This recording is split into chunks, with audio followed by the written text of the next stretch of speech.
The Wild Wild West. Today, you're going to watch the game though today, right? Like, No. You don't even give a fuck. You're not like glued to it at all. Not at all. Interesting. Yeah. What, are you Eagles or any like sports? The Eagles too. I don't care about sports. My dad never watched sports growing up, so I never Interesting. watched it. Shane is a maniac with sports, love right? sports, yeah. Yeah. I've literally tried for like conversation's sake to like get into it, and I don't give a fuck. All right. Hey, It would take hours to like. right. It's so much, and I've tried doing like I'll watch like the clips and highlights, and still, All right. Yeah. I don't care. Yeah. I don't know. I guess I love sports, but I don't like the UFC or the cars. I don't know anything about that. So like in some ways I'm a guy, in some ways I'm a woman. Yeah, I'm a total woman. I'm a total woman.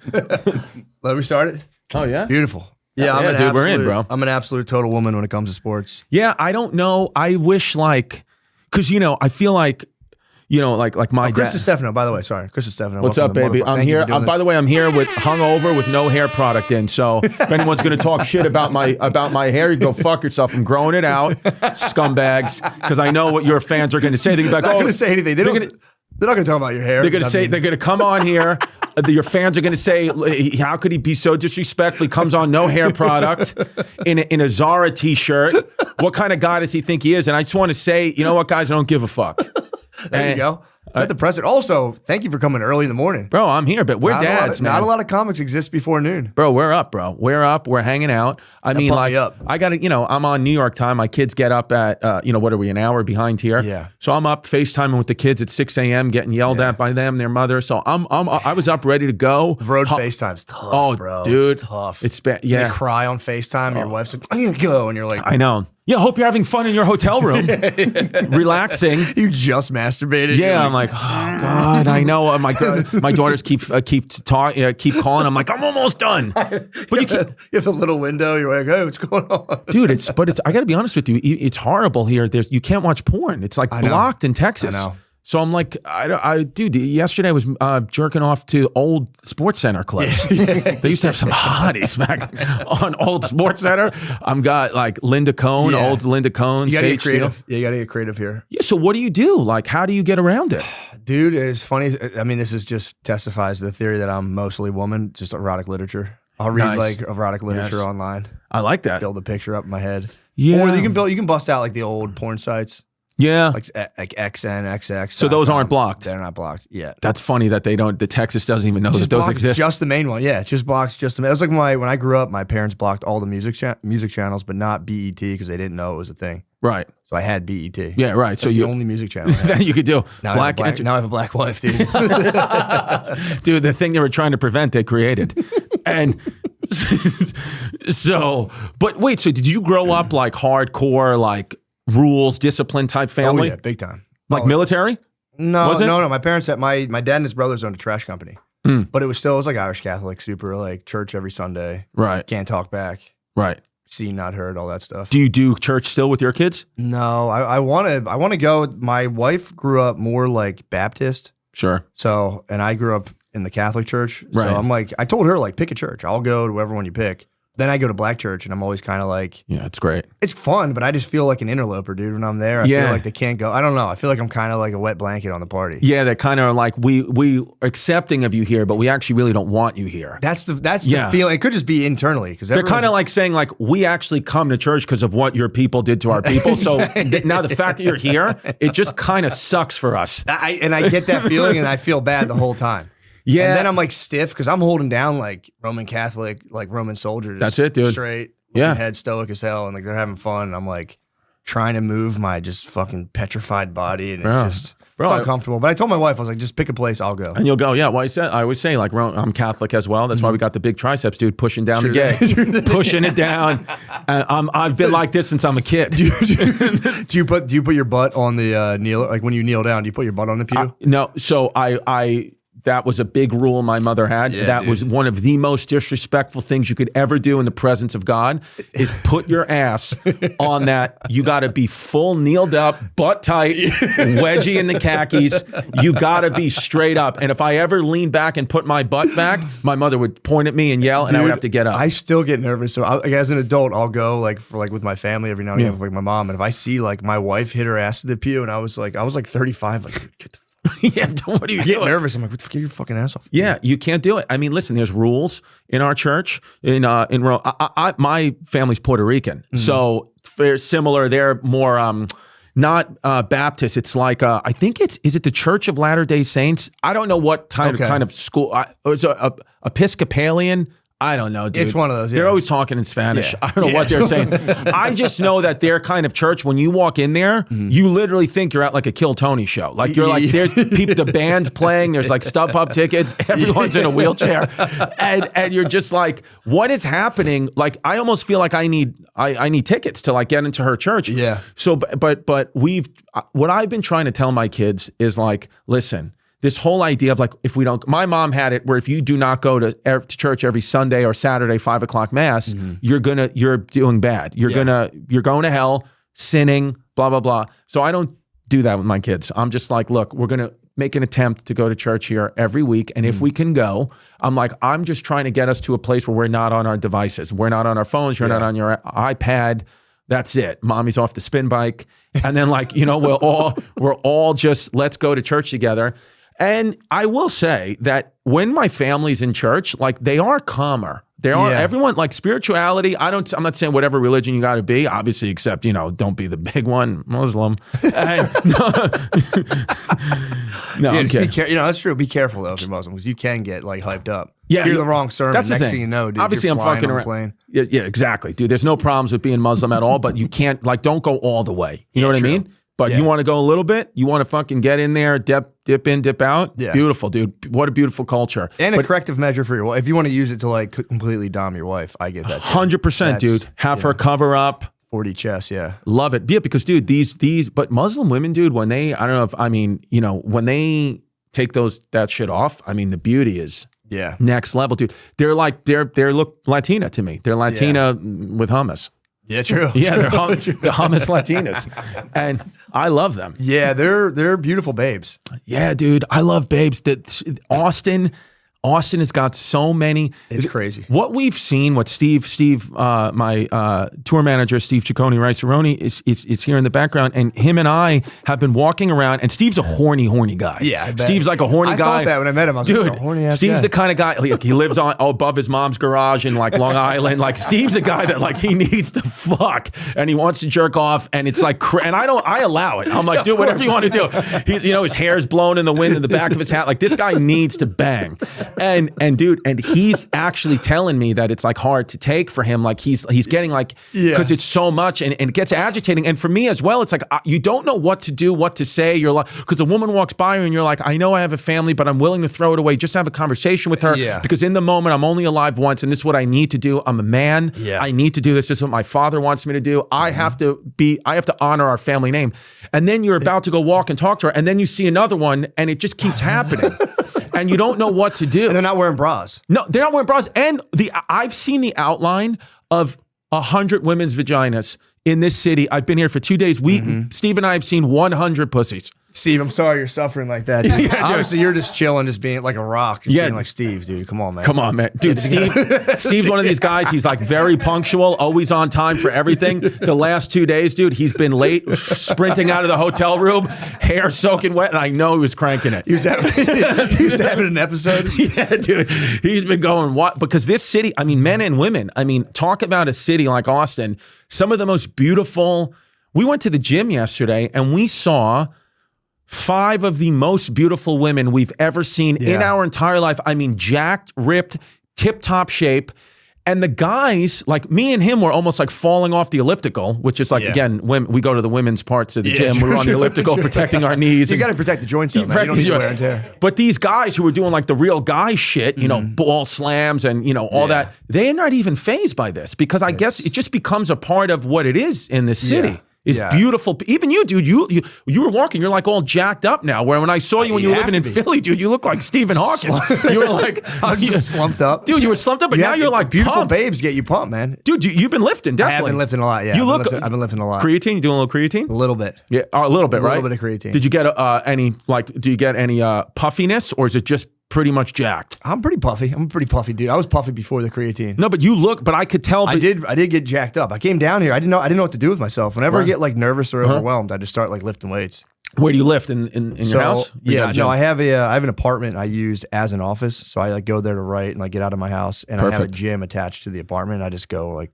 By the way, that's the move, is even if you're in a obviously you love your wife, you're a committed guy. Mm-hmm. As men, we do need a separate apartment. You do. I just need a separate apartment. Maybe it's my office. Maybe it's just a place that I just need to go and just sit in. Take naps. But I do need a place where I need to leave this house. Yeah. Because our jobs doesn't require us to leave. You could write and do it in the house. It took the debate it took to get that. Like, she's like, we have an office in the house. I'm like, I need to get out of here. Right. Every 5 minutes, like, the landscaper's here. And I'm like, dude.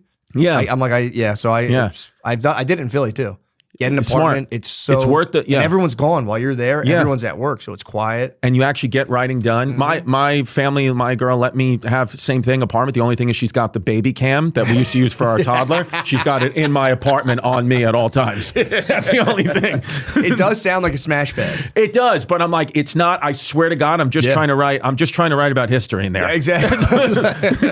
I'm literally watching documentaries on General McClellan, and she thinks I'm like banging women. I'm like, I swear to God, I'm watching fucking like Ken Burns documentaries about the Civil War. That's all I'm doing. It's quiet. Yeah, and you don't need, it's. I think people take that for granted. Like, you need some separation. Even now, like I really hate being away from my kids. I miss them so much. Mm-hmm. But when I'm away from them for a few days, I just feel like I come back and I'm just like a recharged, better dad. Yeah. I'm talking to my kids about little things I learned. And because I'm like, if you just sit in that situation, I don't know, you just start to take for granted what you have. And then when I leave, I'm like, dude, what a fucking life I have. I have my beautiful kids or whatever. I got Steve on the road getting horny. I'm like, what a life, dude. But if you just sit in your circumstances, then it starts to become, you start to normalize things. And then you start to think what you have isn't that good when it's actually all you've ever dreamed of. Yeah, it's true, man. I saw I was standing outside today and I saw this like homeless lady just chilling outside near, she was like inspecting the trash cans. Mm-hmm. And I'm like chilling there, like just watching her. And I'm like, damn, dude, this lady... No one's giving this lady a hug.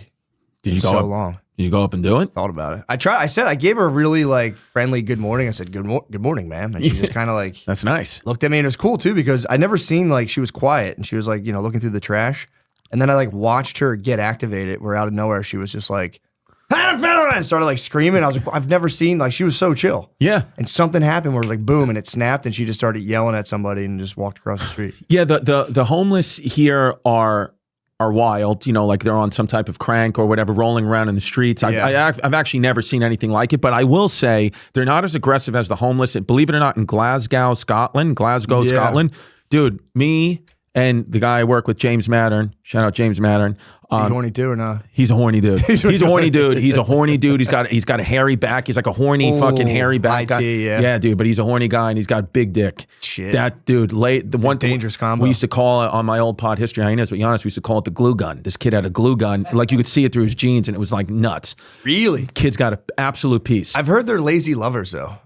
Big dicked men, I've heard, are very lazy lovers. You know what it is? He doesn't know who his real father is, so I think I think he's charged up, and he's raised by his grandparents, so he's got like a lot of. I think he just tries to. He's basically fucking women and try to find his father. Yeah, true. That's like kind of wild. If you're raised by your grandparents, it's kind of like you're like kind of wild at that point. But dude, we're out there and we went to this bakery in Glasgow. I wanted to go to this specific bakery. I forgot what it was called, but they had like this kind of carrot cake, like muffin. I was like, I got to get this muffin. Yeah. And we saw this homeless lady walking around. She was, could fully see, but she had a blind stick. So she must have like taken it from an actual blind person. And she's walking around with this stick, like hitting it off the wall. And then we're like, what? This lady's fucking nuts. So I'm just standing out there like eating it, whatever. Dude, she takes the carrot cake out of my hand and smashes it in her face. And then swings the stick at me. I was like, whoa. Oh my God, dude, me and him were sprinting down the street. I was insane. Like, lady's nuts. So when I saw that, I was like, yo, when people ask me where's the craziest homeless people, I'm like, believe it or not, dude, it's Glasgow, Scotland. I've never seen anything like that. That's such a wild assault. And just crushing it into your own face. And then swung this walking stick at me that she didn't even need. And then she screamed something in like Gaelic or whatever, Scottish, Highland language, fairy language they're speaking at somebody else. And like nobody even kind of moved. Everyone was kind of like, oh yeah, that's just, crazy Susan. You should have grabbed the staff. I know, yeah. Yeah, that's it. But I guess I would have been scared of that situation. Dude, I saw the only time I've ever seen, so what I will say about New York though, because people, shit on New York, oh, it's not safe anymore, and there's, right. I lived in New York. I've lived there my whole life. I never once, not one time in my 39 years of living, did I ever get even approached by a homeless person or a crazy. It just they're very subdued. Yeah, didn't happen. But in the last 6 months, walking down McDougal Street, like West Village, whatever. I've had 3 homeless people that have to one guy, I had to do this one time in my life, and it was recently. I had to push him off me because he was like going like I pushed him off me and he fell over a pile of garbage. Yeah, and his fucking elbow landed in like a disgusting puddle, and I kind of felt bad, but I was like, what did you want me to do here? Yeah, why was he getting in your face? Because they're crazy. They're like out of control, and the police can't really arrest them. They can't do anything. All my boys are cops. One of my boys, I told him about the story, and he goes, you want to take my baton with you? I was like, that'd be fucking crazy if I just start beating back homeless people with a licensed NYPD baton. How'd it feel though when he gave the fucking push? Dude, I got to be honest with you. The way that because I have a bad Achilles, but the way I was able to just kind of load my weight on the back and push, I kind of told my therapist, like, I think we're out of the woods here. I think my Achilles is good. That's all you needed. I just launched a homeless guy into oncoming traffic, and I felt almost no pain in the Achilles. Yeah, you need that, dude. I'm telling you, that's all I've been doing recently is just fantasizing about just combat. Right. Because it's like there's nothing left for me to do. I went to ACL with my whole family, the Austin City Limits tour. Yeah. It fucking sucked, by the way. I hated it. But I was there the whole time, and all I wanted to do was just fight like a 24-year-old. Right. Just a man. Are you into the UFC? Like, can you do a little fighting? Can you handle yourself? I did jiu-jitsu for like 6 months when I was going through a divorce, which was pretty sick. Right. Oh, this is your second wife? It's my second marriage, yeah. So I didn't know that. I thought was the first wife black as well? Yes. No, there you go. Yes, back to back. Yeah, but this wife is you didn't have children with the other wife, so I've never met the other. Your current wife, that's the mother of your children. Yes, okay, she's great. Yeah. So how long did the first marriage last? About like 3 years. 3 years, and then what happened? Short, in and out. Just got crazy. My heart wasn't in it. Yeah. Your heart wasn't in it. My heart wasn't. So in she wanted to stay, but you wanted to leave. Yeah. Unfortunately. See, when that happens on the man, that's a very difficult thing for the man to go through because when the statistically doesn't happen a lot either. Which further theory that I have a woman brain. Most women initiate divorce. I think like 75%. That's what I'm saying. It's almost impossible if the woman doesn't want it. Then it's like, there's nothing you can do. Yeah. But once the woman says it's over, that's it, buddy. There's absolutely zero. You can do nothing. If your wife comes to you, fans listening at home, and she says it's over, just don't even attempt. Yeah. Don't even attempt to fuck. By the way, she's moved on with another guy secretly for 6 months ago. Yeah. So just know it's over. Please don't even try. Yeah. Or what you can do is get back, start like a viral business TikTok, and just do numbers and just absolutely crush her. 100%, dude. That's all you can do. How did you tell the first wife like it's over? It had been in conversation here and there, and then eventually like I just kind of reached like a breaking point myself. Yeah. It was just me. I just entered into a relationship like when you said you go what was her name? Oh, actually, I'm not saying that. Yeah, you can't say that. As soon as I said that, I was like, don't say her name. Yeah, and then I was like, So you're like. I just wasn't ready. It was like I still wanted to do stand up, and then it was like I was being pulled into like it was just over. Like the tomb was in front of the boulder. Like you got to enter the corporate world or like career man. Whatever. I couldn't do it, and then I had to just had to go off. She goes, "You must be out your goddamn mind." Yeah, pretty much. No, they were like her and her mother were really trying. I tried. It was like kind of laughable. I believe it. I became like a personal trainer at LA Fitness for 3 weeks. Walked out in the middle. Dude, of the that's session. what black women want. That's what they want in their white husbands. Is he needs to be a trainer at Planet Fitness? Oh, LA Fitness. Planet Fitness would be sick. But yeah, I really tried it. For me, I'd never ever been in a relationship before that where I put any effort or cared at all. Right. So that was like a learning experience. Like, oh, okay. Like, yeah, I'm dealing with other human beings. I'm not like, this isn't like a simulation. The way you and your current wife are is really beautiful, and you love each other because when I was hanging out with you guys with my girl, I got yelled at when we got back in the hotel because I don't treat her the way you treat your wife. She was like, you see how nice he's been? You see how in love they are? You see how they have. What was she going off of though? I don't know. I guess she saw you guys make eye contact once. Yeah. I was like, I wasn't even next to that. A lot of that too is women. I've noticed that. And I've asked my wife, I'm like, when we're standing there and they go, give me a kiss when we're in a crowded place. I'm like, what the fuck is that? Yeah. That's not for like me or you. You're doing that for something else. Yeah. Well, she's doing that to peacock because she thinks other girls are looking at you. She's like, so this is my, it's my guy. He's a trainer at LA Fitness. Former. Former, dude. Former. Yeah. I always wondered about that because they are like comparing a lot, being like what, because I wasn't really affectionate towards my wife that night at all. Yeah. I was doing it on purpose. I wanted to come off like cool. So I think, like, well, no, but even I noticed, I was like, oh, these two are in love. Yeah. You could feel that. You could feel like this wife's going to be a forever one. Yeah. Unless you kill her. God forbid. Yeah, that would be, or God willing. Yes. Or killing. Dude, honestly, like I would rather get broken up with than initiate the breakup. Oh my God, initiating the breakup's the worst. It's for real, the worst. All the guilt and the weight of the world is on your shoulders, and you have to just deal with it. I really think it's like, it's like killing them. Sure. It's like you're killing a person on a level where you're just like, we're never going to see each other. And was she again. like begging you, like, please, like, don't do this type thing? Nah, it wasn't like that. It was just sad, dude. Yeah, it was just so sad. sad because I had my mind made up and there was nothing I could do. Yeah, it was that's just so sad. You get to a point where you're just like, well, now I've reached the deep. I'm off the other side of the fucking deep end, and there's no coming back. When you know. That was all. For relationships for me, it's like I would just try desperately just to get pussy. That's all I wanted to do. Yeah. And then next thing you know, it's like, okay, now my life's conjoined to this person. And then I would just try to figure out how to get out of it the whole time. And then then I got married and I was like, oh shit. And then it became this whole thing. And I got to like finally live with a woman and really like see them. Yeah. They would just kind of like, you'd get a girlfriend and they would just materialize when you're younger. And you're like, oh sweet, we're at the movies. And you'd be like, let's try to get some pussy. Yeah. And then you started like, when your life's conjoined with a woman, for me, it was such a learning experience to be like, oh, okay, like you guys have this whole wide range of emotions, and that was. Dude, I was reading about, and that's all societal too. Like I was reading about what the hell was it the aardvark? It's not the aardvark Native Americans. Aardvark's an animal, but it's something like that. It's something like aardvark tribe or something like that. But they were like an old school tribe. I think they still might be around today, but like when they were like 1800s, and their whole belief system was so opposite of what was going on at, like the European settlers.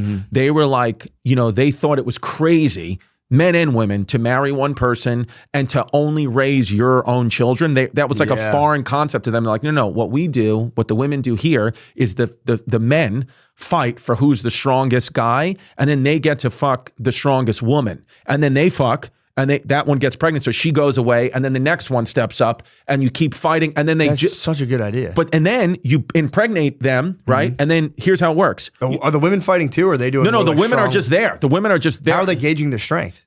I guess just like I guess the men are fighting and doing all types of things, but then like, I'm sure it's just who's the hottest. Yeah, the hottest. The guys are just like that one. Who's got the biggest tits? That's just all it is. She has strong tits. Yeah, so like when you get all the way down the list, you're like, fuck, what am I even fighting for over this pig? So the guys would fight, whatever. And then here's the interesting thing.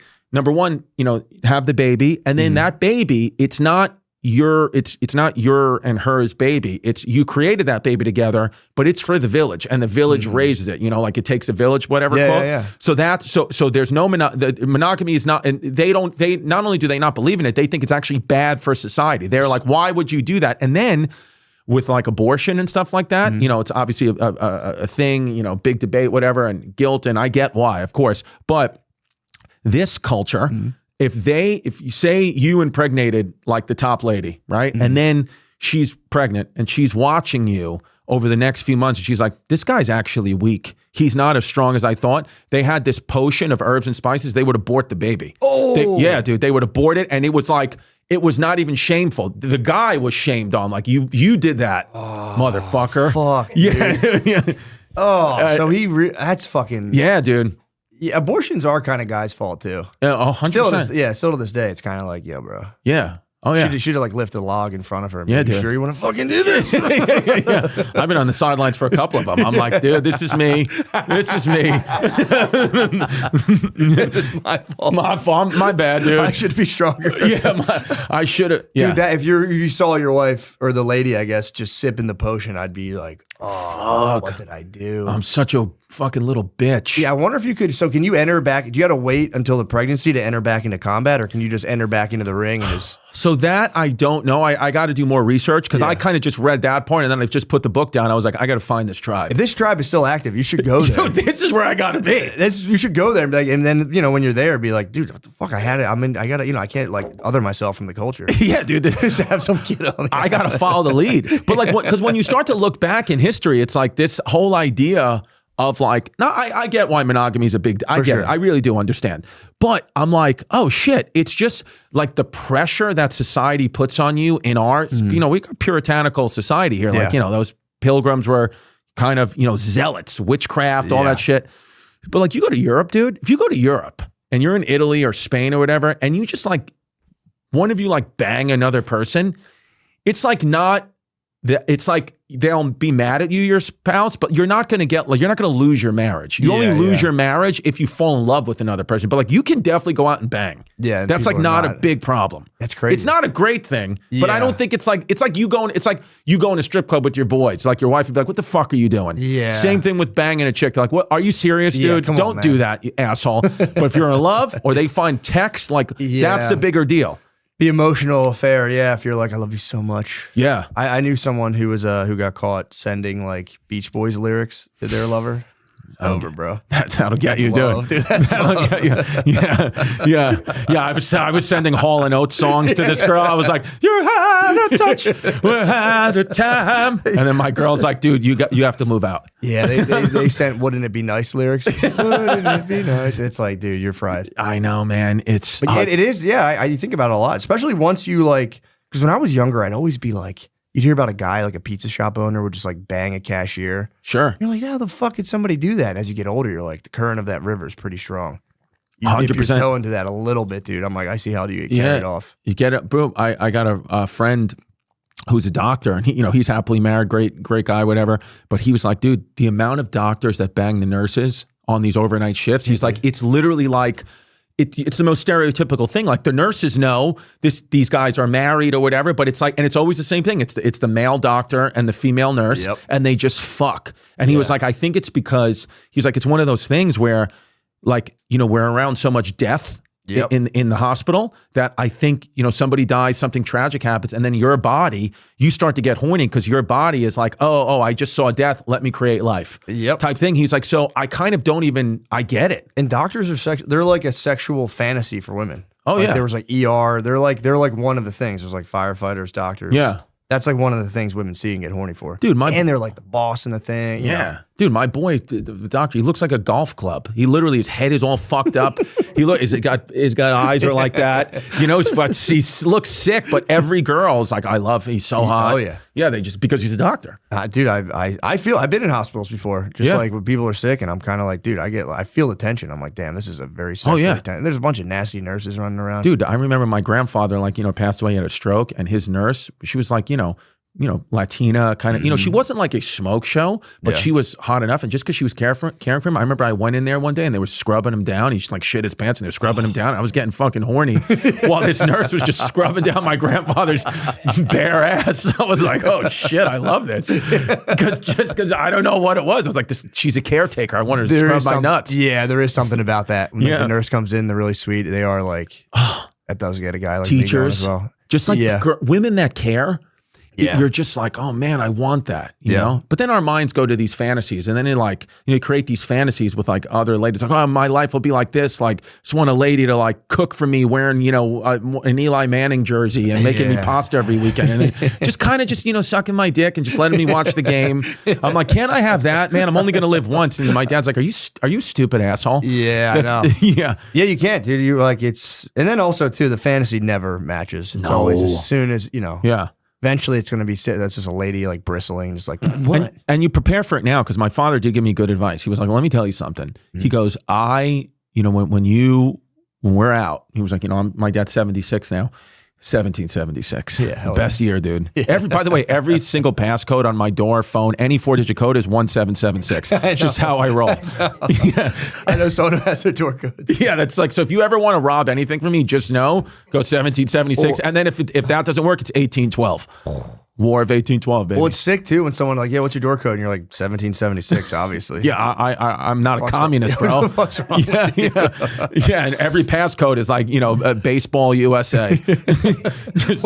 Hot dogs United States. So what was the advice my father said to me, gave you? He goes, he was like, he's like, when you, as you get older, he was like, your brain doesn't change, your body changes. So he was like, when you and I are standing in the video store, this is how old of an example it was. It was like, okay, we haven't done that in years. But he's like, when we stand in the video store, he goes, and you see that hot 25-year-old girl walking in, he goes, the same way your brain says, I'd love to bang that girl, I think I got a shot, so does mine. Whoa. He goes, my brain hasn't changed from the 25-year-old man I used to be. He goes, but then I look in the mirror and I see what I've become. He goes, and it really messes with you. He goes, so just don't think. So his point was, he was like, right now, he's like, I'm 75, I have diabetes, and I have a useless dick. Yeah. My dick doesn't work at all anymore. Yeah. He's like, I haven't banged your stepmother in 20 years. I'm like, great. Nice. Yeah, so he's like, but no, my brain has not changed at all. Yeah. So you have to prepare that this struggle that you're going through, this will not stop. Your brain doesn't get, every old guy you see out there, they want to bang the young women. They just can't. Yeah. So you have to just accept what it is. And this is like what kind of your sentence is of being a man through this world. You have to like practice not getting pussy, almost in like a Buddhist type of way. Being like, it's also one of those things that will fade. So you do have to prepare for it. I know my guy, who I work with a lot is like, very like Zen guy. He was like, listen, dude, you're going to be away, for a week. He's like, I'm telling you, try not to masturbate. Like, just try to like channel all that energy. I know you're going to be alone. It's hard. I was like, you know what? I'm going to do it. I swear to God, I'm going to do it. I walked through the Austin airport, and I saw 5 pussies in Lululemon pants. Like, I saw the outline of 5 full vaginas, and crazy. I jerked off at the reception desk. I checked in and just started cranking it. Dude, it's the camel toe is crazy. I was talking to my wife about it recently because she was going out in the exercise gear. Mm-hmm. She was like, did these look right? And I was just kind of like, yeah, man, you don't have to hike them up your pussy. Pull them down a little bit. Yeah, but she's like, well, I don't even care about that. I don't even think about that. I'm like, people think about that. Yeah. That's like, I see those and it fucks me up for like 4 minutes. I'm kind of like, fuck. Yeah. I see nipples emerging and like a pussy print or butt cheeks. And the ass, it's crazy, dude. And I'm telling you, dude, I'm not gay, but the men too. Like their legs that they have on these guys with the tattoos on the quads. I'm like, I get it, fellas. It's crazy. No, I want to fucking, let's hang out. Just running by a river, dude. Shirtless. Yeah, we don't got to like do anything gay, but we'll get a coffee or something. Yeah, just talk. Yeah, dude. Just talk. I was asking random guys, like, you want to come on my pod tomorrow? Just shoot the shit. Yeah, it is. It really is like beautiful men and women. Yeah, because a bunch of colleges. I think there's like a bazillion, like 5 different colleges. There are, even though I've said it, I've made it clear that I thrive in the original 13 colonies, and that's where I want to be comedically in my life. I will say there's way more beautiful people as you start to come west. The original 13 colonies were not the hottest bunch. No. We're not. We got some hotties. We definitely have some hotties. Well, didn't they like send out like the people who were like the first wave of just like prisoners and peasants they like shipped out here against their will of Europeans? Really? I didn't know that. Yeah, so they would just take like prisoners from England and just like people who were fucking up and be like, yo, you're going. And then they came out here. They promised them like, we'll get you a wife. We'll like whole new land, new you.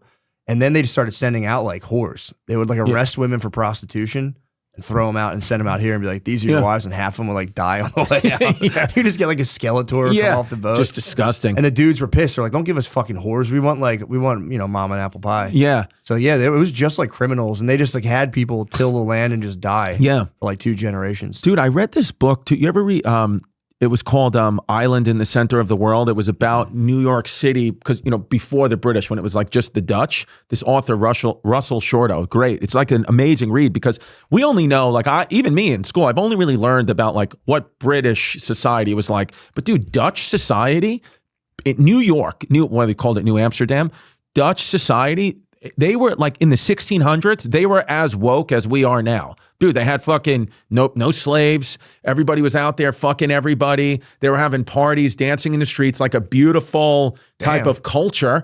And then the British came in and were like, rules, like shit got puritanical quick and kind of like lost the fun. But the whole idea, but this idea of like America, like originally was this Amsterdam idea of like, this is the place, like they wanted New York to be like Amsterdam, like smoke weed, prostitutes everywhere. Buds, just chill, dude. And they wanted that to spread across the country. But instead, they got the British idea. That British law and order. New York was too valuable. Right on the sea, right? Yeah, it's like, so you just, dude, tonight you just look at your wife and say, why don't we be Amsterdam tonight? Instead of, dude, let me get freaky. Yeah. Well, here's the thing. Going to what your dad said, there is something too, like you have to, because by default, it's like, I'm going to build up this program of like seeking pleasure. It's like I'm gonna get pussy. I'm gonna do this. This is gonna be awesome. Like your dad's saying, that fades physically. Sure. So you have to build a bank of like non-bodily pleasure. Yeah. And if you just fuck your way through life, you just destroy everything, and you're left just like dickless. Dickless at the end. Dickless and alone. We're all dickless. We're all going to be dickless. You got to build up like a dickless safety plan where you start to like enjoy like walks. Yeah. People in your life. Oh yeah, dude. It just sucks doing that because you just want to come really hard. That's all I want to do. Yeah, yeah. I take like, especially with kids, now I have 14, 9, and 3. But like, so 3 is like crazy, right? Yeah, she's the cutest, but it's like a legitimate like lunatic terrorist person.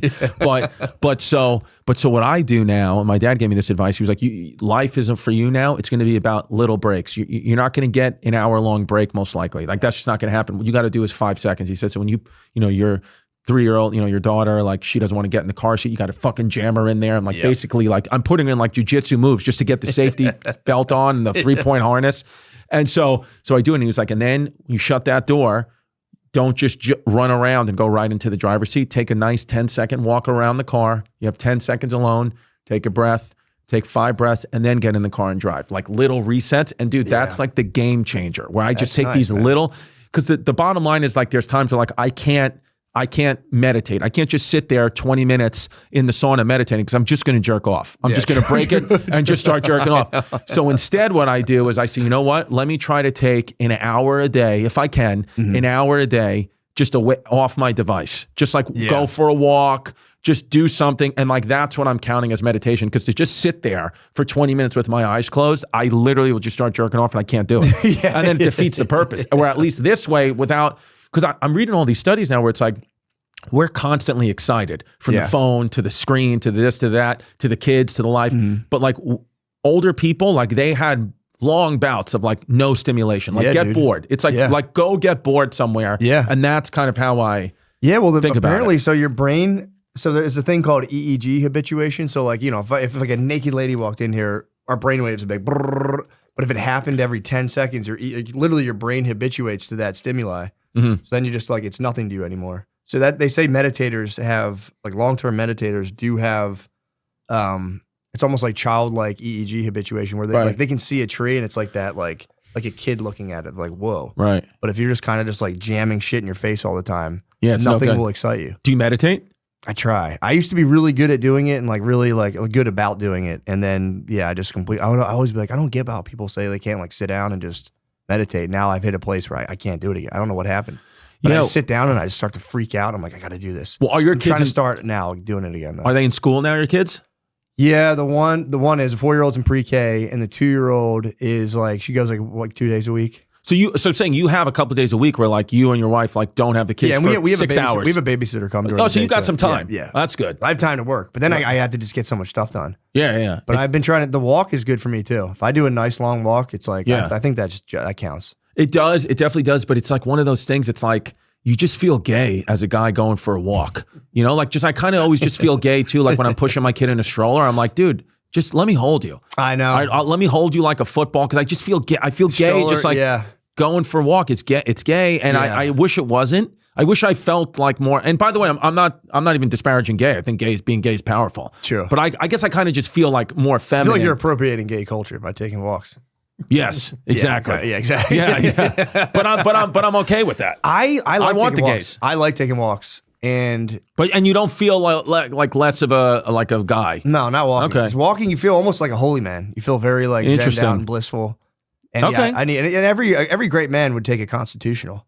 That's true. So it's like it's par for the course. Keeping a journal, all the things you think are gay, keeping a journal, not gay. Every great man kept a journal. Yeah. And you take a constitutional. Dude, even if you go back to the founding fathers, dude, you think throwing on a pair of pantyhose is gay? Look at our founding fathers. Dude, you think were they all cross-dressers? Go look at old pictures of George Washington and Thomas Jefferson. They're in literally high-heel shoes and pantyhose with wigs on. Why? I'm like, these guys are my dream. They had those like thigh things. Yeah, dude. Those were men, dude. They would put wigs on and pantyhose and high-heel shoes. Smoking and they'd be like, CBD. That's what we're going to do, bro. We're going to take over this goddamn country. So for me, I look back at our fathers and I'm like, dude, if they're doing it, let's get real, Yeah, taking walks definitely isn't gay. It's a shame that we've been made to believe it's gay. Yeah. Because they just want you on the device. Yeah, that's taking what it is. But then it's like I do like to listen to music while I walk because I've tried to just be like no music, no nothing. And it's kind of like But sometimes we gotta like really reconnect. Like I think sometimes for me to like I want to ride a horse. You know, like just get on a horse and just fucking go down a path. That'd be nice. That'd be sick. That'd be nice. Yeah, hold your baby too. I feel you on the baby stroller because there is the part where it's like you feel like women see it and they're like, oh, that's so sweet. But then it's like anything they like is gay. Yes. I was like, I want to just like hold them by their foot like a dead chicken. Yeah, like Achilles. Yeah. Lucy is made for your nicotine routine and delivered straight to your door. It's 100% pure nicotine and always tobacco free. Lucy isn't like every other nicotine pouch company that's owned by Big Tobacco. They're like the mom and pop shop of pouches. Have you ever heard about breakers? It's pouches that pack a little something extra inside. If you know your pouches, you know that the nicotine doesn't hit immediately, and neither does the flavor. The geniuses at Lucy came up with a brilliant way to fix both those problems. They put a mini liquid capsule inside each breaker's pouch. Here's what you do. Grab a breaker's pouch and break the capsule. Yes, with your teeth. It makes a really satisfying pop. Put it in your lip and enjoy the immediate nicotine and flavor release. I mean, doesn't that sound great? Just biting on crystals, letting them drip in your mouth. I love it. Okay, guys, visit lucy.co/drenched and use promo code DRENCHED to get 20% off your first order. Lucy products are only for adults of legal age, and every order is age verified. Warning, this product contains nicotine, and nicotine is an addictive chemical. Guys, let me just tell you right now about True Classic. I mean, I genuinely like their shirts. They were sent to me for free. I hung them up in my closet thinking, whatever. And I will say, when it comes time to put on a shirt, I go, ooh, my True Classics. I like wearing them. They fit me well. Designed to accentuate your best features, True Classic shirts are tailored for a perfect fit. Snug in the arms and chest with just the right amount of room in the midsection. True Classic sells premium products at an affordable price. You can get their best-selling t-shirts, hoodies, jeans, and more in 3, 6, and 9 packs. True Classics activewear becomes essential for workouts and vacations alike. Their activewear crew necks offer moisture wicking, quick dry, and odor control. Pair them with their super soft, stretchy joggers for all-day comfort. Fall is here. It's time to step up your game. Right now, you can unlock big savings when you bundle packs. Just go to my exclusive link at trueclassic.com/MSSP to save. That's trueclassic.com/MSSP. Shop now and elevate your wardrobe today. PrizePicks is the best way to get real money sports action. With over 10 million members and billions of dollars in awarded winnings, PrizePicks has made daily fantasy sports accessible to all. You just pick more or less on at least 2 players for a shot to win up to 100 times your cash. Run your game all season long on PrizePicks. I mean, dude, you guys know how I feel about this. I love getting in on real money sports action. You can now win up to 100 times your money on PrizePicks with as little as 4 correct picks. PrizePicks is the best way to get action on sports in over 30 states, including California, Florida, Georgia, and Texas. PrizePicks is the only real money daily fantasy platform with an injury insurance policy, so your lineups stay in play even if one of your players gets injured. If your player leaves in the first half and doesn't return, PrizePicks keeps your lineup live. PrizePicks is the best place to get real money sports action. Join over 10 million users and sign up today. PrizePicks invented the flex play, which means you can still cash out if your lineup isn't perfect. You can double your money even if one of your picks doesn't hit. Sign up today and get $50 instantly when you play $5. You don't even need a win to receive the $50 bonus. It's guaranteed. PrizePicks also offers weekly promotions that can lead to big payouts like Taco Tuesday. Each Tuesday, PrizePicks discounts select player projections up to 25% to provide even more value for your lineups. Download the PrizePicks app today and use code DRENCHED to get $50 instantly after you play your first $5 lineup. That's code DRENCHED on the PrizePicks app to get $50 instantly after you play your first $5 lineup. PrizePicks, run your game. But yeah, it is, I don't know, man. It's tricky, dude. It's very tricky. A lot of, I see here more so, I think like young women might be just like feeding the life force from like homeless people and like dads here. A lot of the dads here present as gay. Sure. Like, I think something happened where I think people have like, men especially have reached, like, I feel like educated kind of men have reached inside themselves and killed this switch where like they just become like, well, it's dude, weird, dude. It's like, dude, come on, man. Especially us as like, you know, like comedians, like our world is a little like, you know, the older school men are like, what do you do? Like, they don't care how much money you're making or not making. They're like, what are you doing, dude? Go build something. Yeah. Go like work. Go to a factory. Yeah. And I feel like, because, you know, I'm not like a guy at all. Like I said, I don't know how to build or do anything. So there's a lot of times where like my kids will like walk out the door of school and I just will lift up the hood of my car. I don't even know what I'm looking at, just so they can somewhat, my daughters, and I'm just like, have a good day, girls. And I'm kind of just like doing the Macarena. Just building memories. Yeah. I'm just rolling my arms. I'm going like that. I have no idea. But like anytime like I see like, but even though it's weird because like it's actually, you know, our careers to kind of have this time and to create whatever. But like when I go into a coffee shop at like 11 a.m. on a Tuesday and I see a guy there on his laptop, I'm like, the fuck are you doing, dude? Go to work. Yeah. But meanwhile, I'm there to write in my laptop. Yeah, but I'm mad at him. Yeah, like, get out of here, dude. I'm like, dude, like you're so lame. You got to go to fucking work. That's why I like Chinese dudes. That's why like I talk about it on stage a lot. It's like, you know, with play dates with kids, like my daughter like there's a Chinese kid in her class, and I hang out with him and his family because like, first of all, I've never met every other parent is like available for a play date at 2 p.m. Yeah. The Chinese are not. They're working. Mom and dad work, and the grandparents watch the kids. That's just how the culture is. They're like, there's no work from home in China. There's no hybrid work. They're like, no, you're going to go to work. They lock their people in their houses with COVID. They don't give a fuck. They have after school stuff for the kids because the parents work so long. My brother was telling me this. A lot of like the Indian and Chinese guys are out work. Families, mom and dad work super long hours. So after they go to school, they got to go to an after school program where they continue to learn about like science and shit. And the parents come up back at like probably like 6, 7 p.m. Dude, this is what happened with the Nazis. You know, they were just fucking, you know, they just came out. School. Building shit. Blitzkrieg came out 1930s and just steamrolled motherfuckers. And that's what's going to happen with China. They're the ones working. Everyone else is like having fun, having sex, getting STDs. Yep. And not the Chinese, dude. Yeah, we still will crush them. I think so. I think we'll destabilize. We can destabilize them, I think, pretty easily. Yeah. Because there's that whole like middle coastal, there's like the middle portion that are poor and peasants and the coastal elites. And like, that's their whole history is that middle portion coming in, fucking people up, becoming the coastal elites, and they just kind of go back. That's what it is. Yeah. You into Chinese culture? Chinese history? I've like not a lot. I've read about it, but it's still a mysterious land as far as I know. Oh yeah, dude. The Great Wall. Full of mysteries. I can't even understand it when they tell me about it. How they just built a wall throughout the whole country. I'm like, why? So dumb. They'll just climb it. You shoot missiles over. Look at my chair just fell down. Look at this. Do you see this? My chair just fell down. The Chinese fucking remote controlling my chair. Hold on. But yeah, I think we're like currently destabilizing Russia, and once we get done destabilizing Russia, we'll probably turn our sights on China. And that's the only other really like powerful threat. Right. Yeah, I mean, I guess, yeah, that seems like, because Iran, who cares? North Korea, doesn't matter. Not a problem. I've read, there's a good book called The Next 100 Years by George Friedman. I forget the guy's name, but he like laid it out, and he wrote it in like the early 2000s, and he was laying out like the, Russia-Ukraine thing.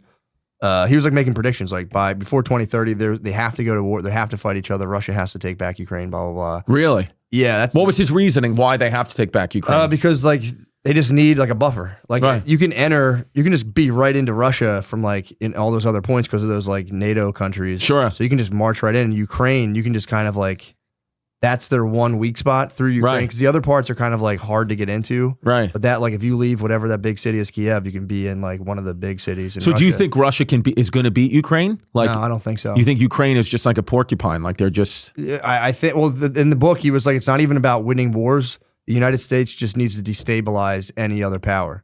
You don't have to win the war. You just have to fuck their economy up so bad that like it throws them off. But that'll destabilize them for 20, 30 years, right? Yeah. Like we're not going to be able to go to Moscow as American citizens probably ever in our life. No, probably not. And the problem is too, Russia is going through the population decline. And that was a big thing in the book. Like this is their last time when they'll have all these young men. There's going to be a huge population dip. Right. So if we can kind of like fuck them up now, by 2050, they're not going to have like enough young. So we're in the driver's seat big time. Yeah. Like according to this guy, I people like believe to him. say China's going to take over, but he was like, not going to happen. He's like, he believes that Russia and China will collapse. And then 2030 will be like the 2030s onward. It'll be, it's kind of been right. He was like, the 2020s are going to be so tumultuous, like very bad. But then like after that, there's going to be a presidency around like 2030, 2034. And they're really going to like figure it out and unite us all. A new era of peace. Because his thing is that God, I hope I'm still selling tickets then. I know. That'd be fucking great. What will it take? 2030? I'm fucking 40 now. It's 20. Oh, dude, I'm gonna suck. I'm gonna be like in my 50s. Yeah, imagine how fun that'll be being 50 and you see like that's true. 25-year-olds and you're like, shut the fuck up. Yeah, my dumb kids. Like, shut your mouth. Yeah. Oh God, I hope that happens. Yeah, because it does. I do feel like sometimes somber. Like I'm like, man, like I romanticize like the late 90s and early 2000s. Like, you know, obviously 9/11 was bad, but like, I don't know if you remember like 2007, 2008 was awesome. It's Dude, like I was in college, yeah. It was amazing times. Yeah. Everybody was having fun. And now I'm just like, everywhere I look, I'm like, it doesn't seem like people are as happy as they were, as certainly not as free as they were. Yeah. And I'm just like, I'm that's hopeful. The next 100 years, I'm going to get that book. It's pretty good. It's really cool. They and the big thing too, they say like, these are just cycles. Like every 50 years, there's like a 50-year cycle where like someone passes like a huge like seminal policy. Like, you know, I can't remember one, but say like, Roosevelt did that whole thing, whatever his big policy was. We'll carry a big stick. Yeah, whatever the fuck he did. But that'll solve a bunch of problems from the previous 50 years. But then 50 years later, that policy will cause problems that it takes 50 years to figure out and solve, which then will solve those problems, era of peace, and that like policy creates new problems. It's just a never-ending cycle. Never-ending cycle of these kind of. And if you guys want any chance to stop the cycle, do the right thing this November. Yeah, true. Where are you at in November? Come to comedy on State in Madison, Wisconsin. No, I know. Yeah, I don't know. People are obviously all bent out of shape about who's going to be the president. I'm like, I don't know that it matters as much as you genuinely think it does. Yeah. I think it matters just for like political unrest on people crying, whoever wins. But I don't know. Have you ever really genuinely felt a genuine difference, whoever the president is? No, I've never felt it except for COVID. When we got locked in and there were people being like, let people out versus let people in, that was the only time I've ever been like, but then you didn't have to do it. That was the other thing I told people, like, you didn't have to do it. Yeah. But at least not in America.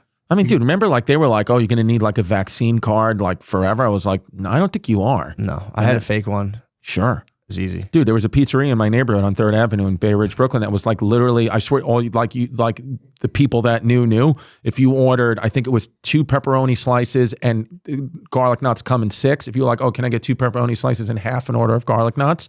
And you kind of just like gave a look, they knew that meant give that to you. And then you would give them $100 bill and they would have a fake vaccine card in the to-go bag for you. Awesome. It was like a whole it was like a system they had. That's and pretty people cool. were getting fake vaxxed all day. Yeah, that's awesome. Yeah, bro. Yeah, my wife made them in our basement. Yeah, it's great. But do you ever think do you think the government cares anymore? You think they're still looking for those people, or they're just they can't Dude, anymore? They didn't give a fuck then. That really was I think that was just like a huge effort from the pharma companies who had people paid in Washington. Yeah. Because that was like, they can do a thing where they're like, and again, for some people who wanted it, like, get it, I don't care. Like, fucking 2-year-olds didn't need it. That was the one thing where, like, our pediatrician was like, well, you don't have to do it. I totally respect that, but there's a higher chance that your kid might die. And I was like, okay, man. No, there's not. Get the fuck out of here. Yeah, but stop it. That to me was the part that I was like, this is ridiculous. Yeah. Give it to the geezers. If it works for them, cool. Yeah. But like, dude, I don't need this. I don't take Tylenol for headaches. So I'm like, I'm not taking that. Oh, you just power through. You're that guy. I don't like a lot of like medicines and shit. They freak me out. Like pills, all that stuff. Interesting. So what if you get really sick? You just ride that fucker out? If I'm like super duper sick, then I'll kind of yield and take like a little something. But even then, yeah, I like to, what I would do if I get like a fever, I'll take a really hot bath and I spike my fever. That way, because then old school. The fever is what is your immune reaction. It's good, dude. I like that you put leeches on and just suck your blood out. You go old school. Dude, colonial that was a treatment for cancer. They leeches. Were giving fevers. They were spiking fevers, and it kills like cancer cells. Fevers are good for you, of course. But you can't get too high because you can have a seizure. Yeah. So if you can keep that thing at like 102, 103, getting a hot bath, I just burn it out. Dude, you get right to that. That's you edging yourself. But if it gets too yourself high, a fever, right to the point of seizure. But did you ever try to jerk off in a hot bath? No. Impossible. Why? It's just the hot water fucks with your nuts. Oh, because you know what it is? Probably because when you get hot water, it's called vasoconstriction is what's going to make your dick go up. Vasodilation, when they open up, blood pressure goes down. That must go down. It is. I can't come in the bathtub. You think it'd be a glorious session, but it's like you just can't do it. Can't do it. Yeah, I know. I've actually never. So the way that I jerk off, I don't jerk off kind of like most people like this. I actually lay my dick I kind of sandwich it between my stomach and my hands. You're a pressure player. Yeah, exactly. I kind of just push the base of my dick and top of my balls to just kind of shoot it out. So I can't ever jerk off standing up regardless. I'm always laying down. I kind of make a little pussy for myself. Yeah, that's what it is.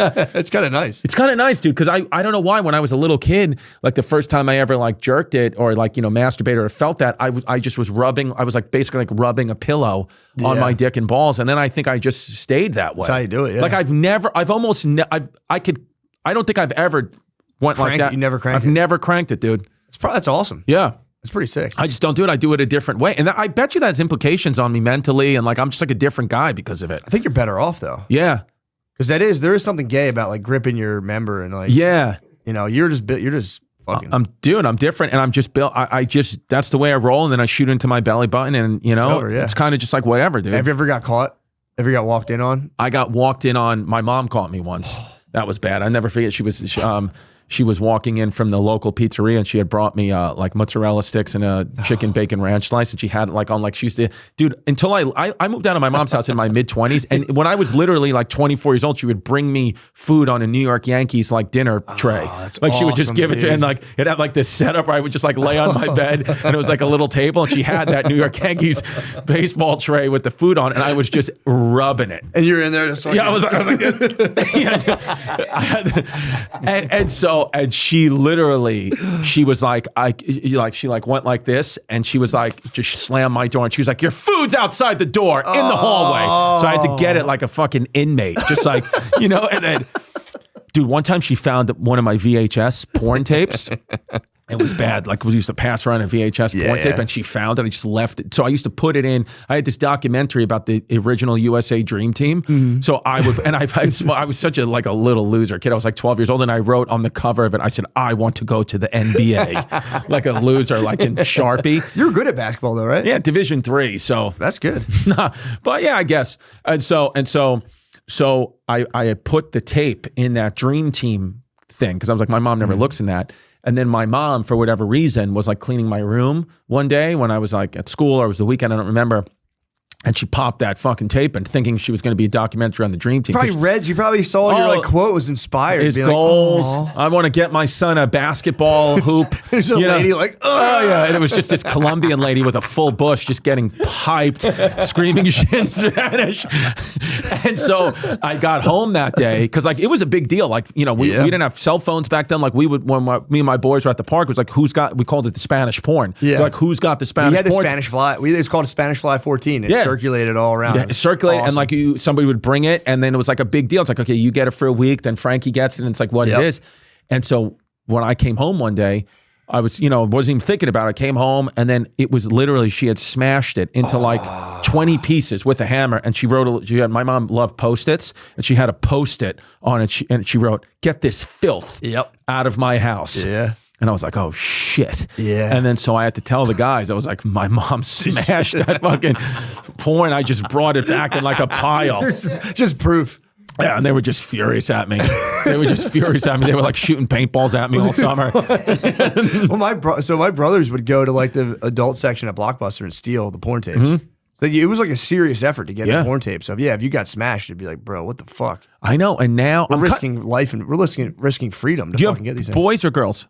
Girls. I have two girls. Two girls. Okay, I was gonna say, like, I'm actually happy if had a boy or like for the boys that are living in Texas. I'm actually happy that the porn is blocked because then they're gonna go find adventurous ways, just like we had to kind of get porn any way they can. So I kind of actually respect what the governor's doing here to block the porn. He's doing it so the kids can have more fun and be more adventurous. And if you want to get kids creative, which is a big problem we have, block the porn. I think so. Big deal, dude. Kids don't go in the woods anymore. No, but they will if they're looking for. They have no porn to watch. Yeah, dude. That's where everyone found out. I think it's funny. I think John Mayer did stand up once, and his bit was that every kid finds porn in the woods originally. Yeah. It was pretty funny. Pretty funny. That was true. That was like, that's where we found porn. We had to go to the woods and you would just find it and be like, fuck yeah. Yeah, porn. You'd find like, people would go have sex in the woods. Yeah. I find a condom. Sure. First time I found a condom in the woods, I went home and just beat off. That's it. I just saw a used condom and I was like, I gotta jerk off, dude. It's crazy. Someone fucked here. I was like, I gotta go jerk off. You gotta jerk off. I know. God, I know the littlest things. And now it's like the thought of using a condom is like, what am I fucking, dude? Crazy. To have sex with a condom is like you're having sex with the condom inside the girl. It's like, just go raw, go home. Like, if you're gonna do it, just do it, dude. Yeah, if you're scared, don't do it. Yeah, my whole thing is like, you know what, man? Like, you want to go and fucking make a horrible decision and go, cheat on your wife. Don't be a pussy about it. Yeah. Go in, come back with another kid, a disease. You, like, really get fucking in there. Yeah. Show your kids that you can overcome anything. And also, if you're gonna go cheat on your wife and wear a condom, it's like, just jerk off, dude. Yes, exactly. Don't have condom sex. It has to be something where it's like, it's got to be cream pie, a waitress, fully, dude. Like, and just sit there for like 8 months and be like, yeah. How am I gonna break this to her? Yeah, like you have to go through the full spectrum of suffering. Yeah, 100%, man. And then once the kid, I feel like you almost want there to be a kid as a result of the affair. That way, it kind of softens. Because then it's like, what are we gonna do? Don't fucking punish this kid. It's what it is, and it's also like, here's the thing. I forgot if it was Giannis or Joe DeRosa. Somebody said something to me, was like, you go out, you have unprotected sex with a girl, you do the crime, you do the time. What's going to happen now is your sentence is 2 to 25 days. In 2 to 25 days, a disease will pop up or a baby will pop up. Or a girl will pop up being crazy. So you do your sentence, and if you can get through a month, if you can get through a lunar month, true, with no issues, that's what they revolve around. That's what they say. So you do the crime, you do the time. You're not going to get out of this scot free. Yeah, you did the crime. So now it's time to do the time. You got to do the time. And so that's how we'd kind of just calm DeRosa down. Like, he was like, all right, I'm doing my time. And then he would text us like, all right, I'm out. I'm free, baby. That's what you got to do, man. Yeah. It's fun being a guy. It is. It is. I would not want to, people think, oh, easier being a woman. No, sir. Dude, it's fucking sucks, great, man. being a guy. I've literally, so me and my wife have Aura rings. They like track your biometrics. Oh, great. And I can't stop talking about this because it's like a revelation. So we both went to sleep one night at like 9:30 p.m. Great night of sleep. I woke up. My readiness score is like 89%. Yeah. Got me a little crown above it. I'm like, yeah, thanks. Hell yeah. My wife slept the same time. Her readiness score was 50%. Whoa. Because of the period. Dude, like their body temperature's elevated. Like, they're fucked up, man. So she woke up not in a good mood then. She's not ready. Terrible mood. It's like, my 50% is if I'm out like drinking all night and I'm hungover. Right. She did all the right stuff. Went to bed early, all that stuff. Ate right. She could cut back on a couple things, but but no, dude, she like did everything right. It was, and then like woke up in the morning 50%. I was like, your period fucks you up this much? She's like, yes. That's what it is. Their heart rate's elevated and their body, it's like they have a fucking fever. I was going to say, every month, your wife has to take Tylenol. I'm sure she feels she's got to pop a Tylenol. They're like crackheads with Tylenol. They take everything. You have to, because it's crazy. Yeah, true. Imagine every single month you're just sick. Like, you fucked. Yeah, like fuck, dude. And it's like, so that's, and then there's like the time leading up to it. You're cramping. Yeah. And then you're just like, fucked, dude. Yeah. Like psychologically gone. Yeah. There's like 10 days out of the month. I try to break it down to her. I'm like, 1/3 of the month. Yeah. You're fucked. That's why, like, when you see like what Caitlin Clark can do, you're like, that lady's doing all that on her period most of the time. Yeah. Like, she's absolutely crushing everyone. Yep. Not feeling at all with a 40% readiness score. Are you talking about her playing basketball or fighting black ladies? Both. Yeah. Both. I think. But it's just like, she just puts it on everyone. Yeah. You know, like, guys don't have to do that. Like, it's impressive what Steph Curry does, but he's never had to do it bleeding from his dick. True. I didn't think about that, playing with your period. Yeah, they all have to. That would be nice for, if I was a betting man, I would try to get the inside scoop on who was on their period. Yeah. Or that'd like just nice. Playing, some of them playing like not even knowing they're pregnant yet and just dealing with like morning sickness and just fucking cum in them. And they're just killing it. Do you think that, and the team probably syncs up? So like 100%. Some teams are, I think if you win the championship, everyone syncs to your period. Dude, so one day, they do. So I believe that. Yeah.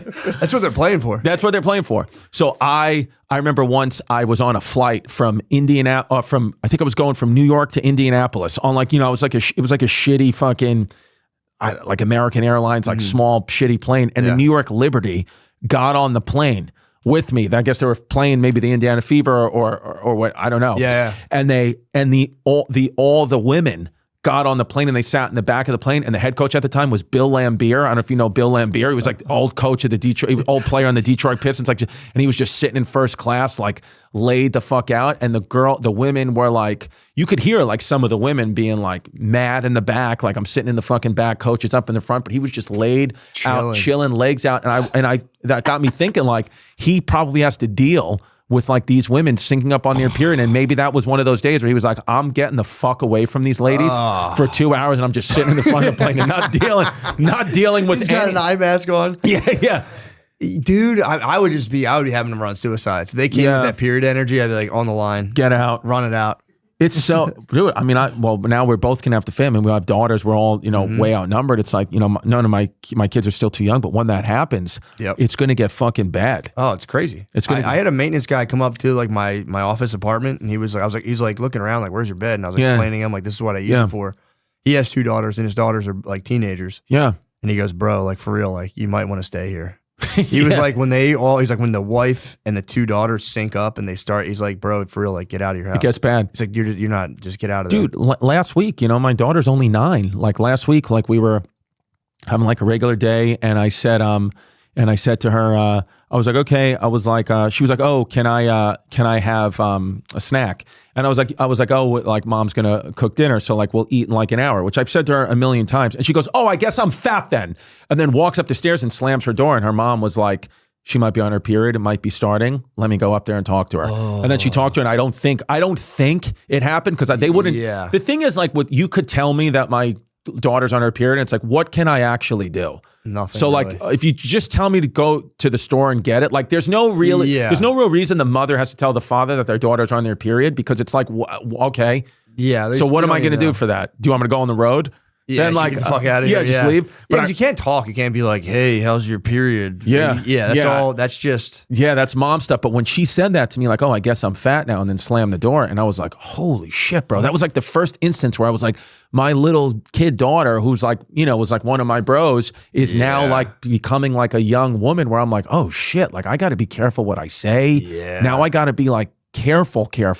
And she would just kind of she gets on me. She's like, why don't you ever hold mom's hand? And I'm like, oh my, what the fuck? That's yeah. So it's gonna happen. We got in an argument one time, and I have a 2-year-old and a 4-year-old, and I went outside and sat on my steps. I was like, fuck, and they came outside, like the neighbors were outside. They both came out, and they're like, be nice to mommy, dad. I'm like, will you two shut the fuck up? Yeah. Get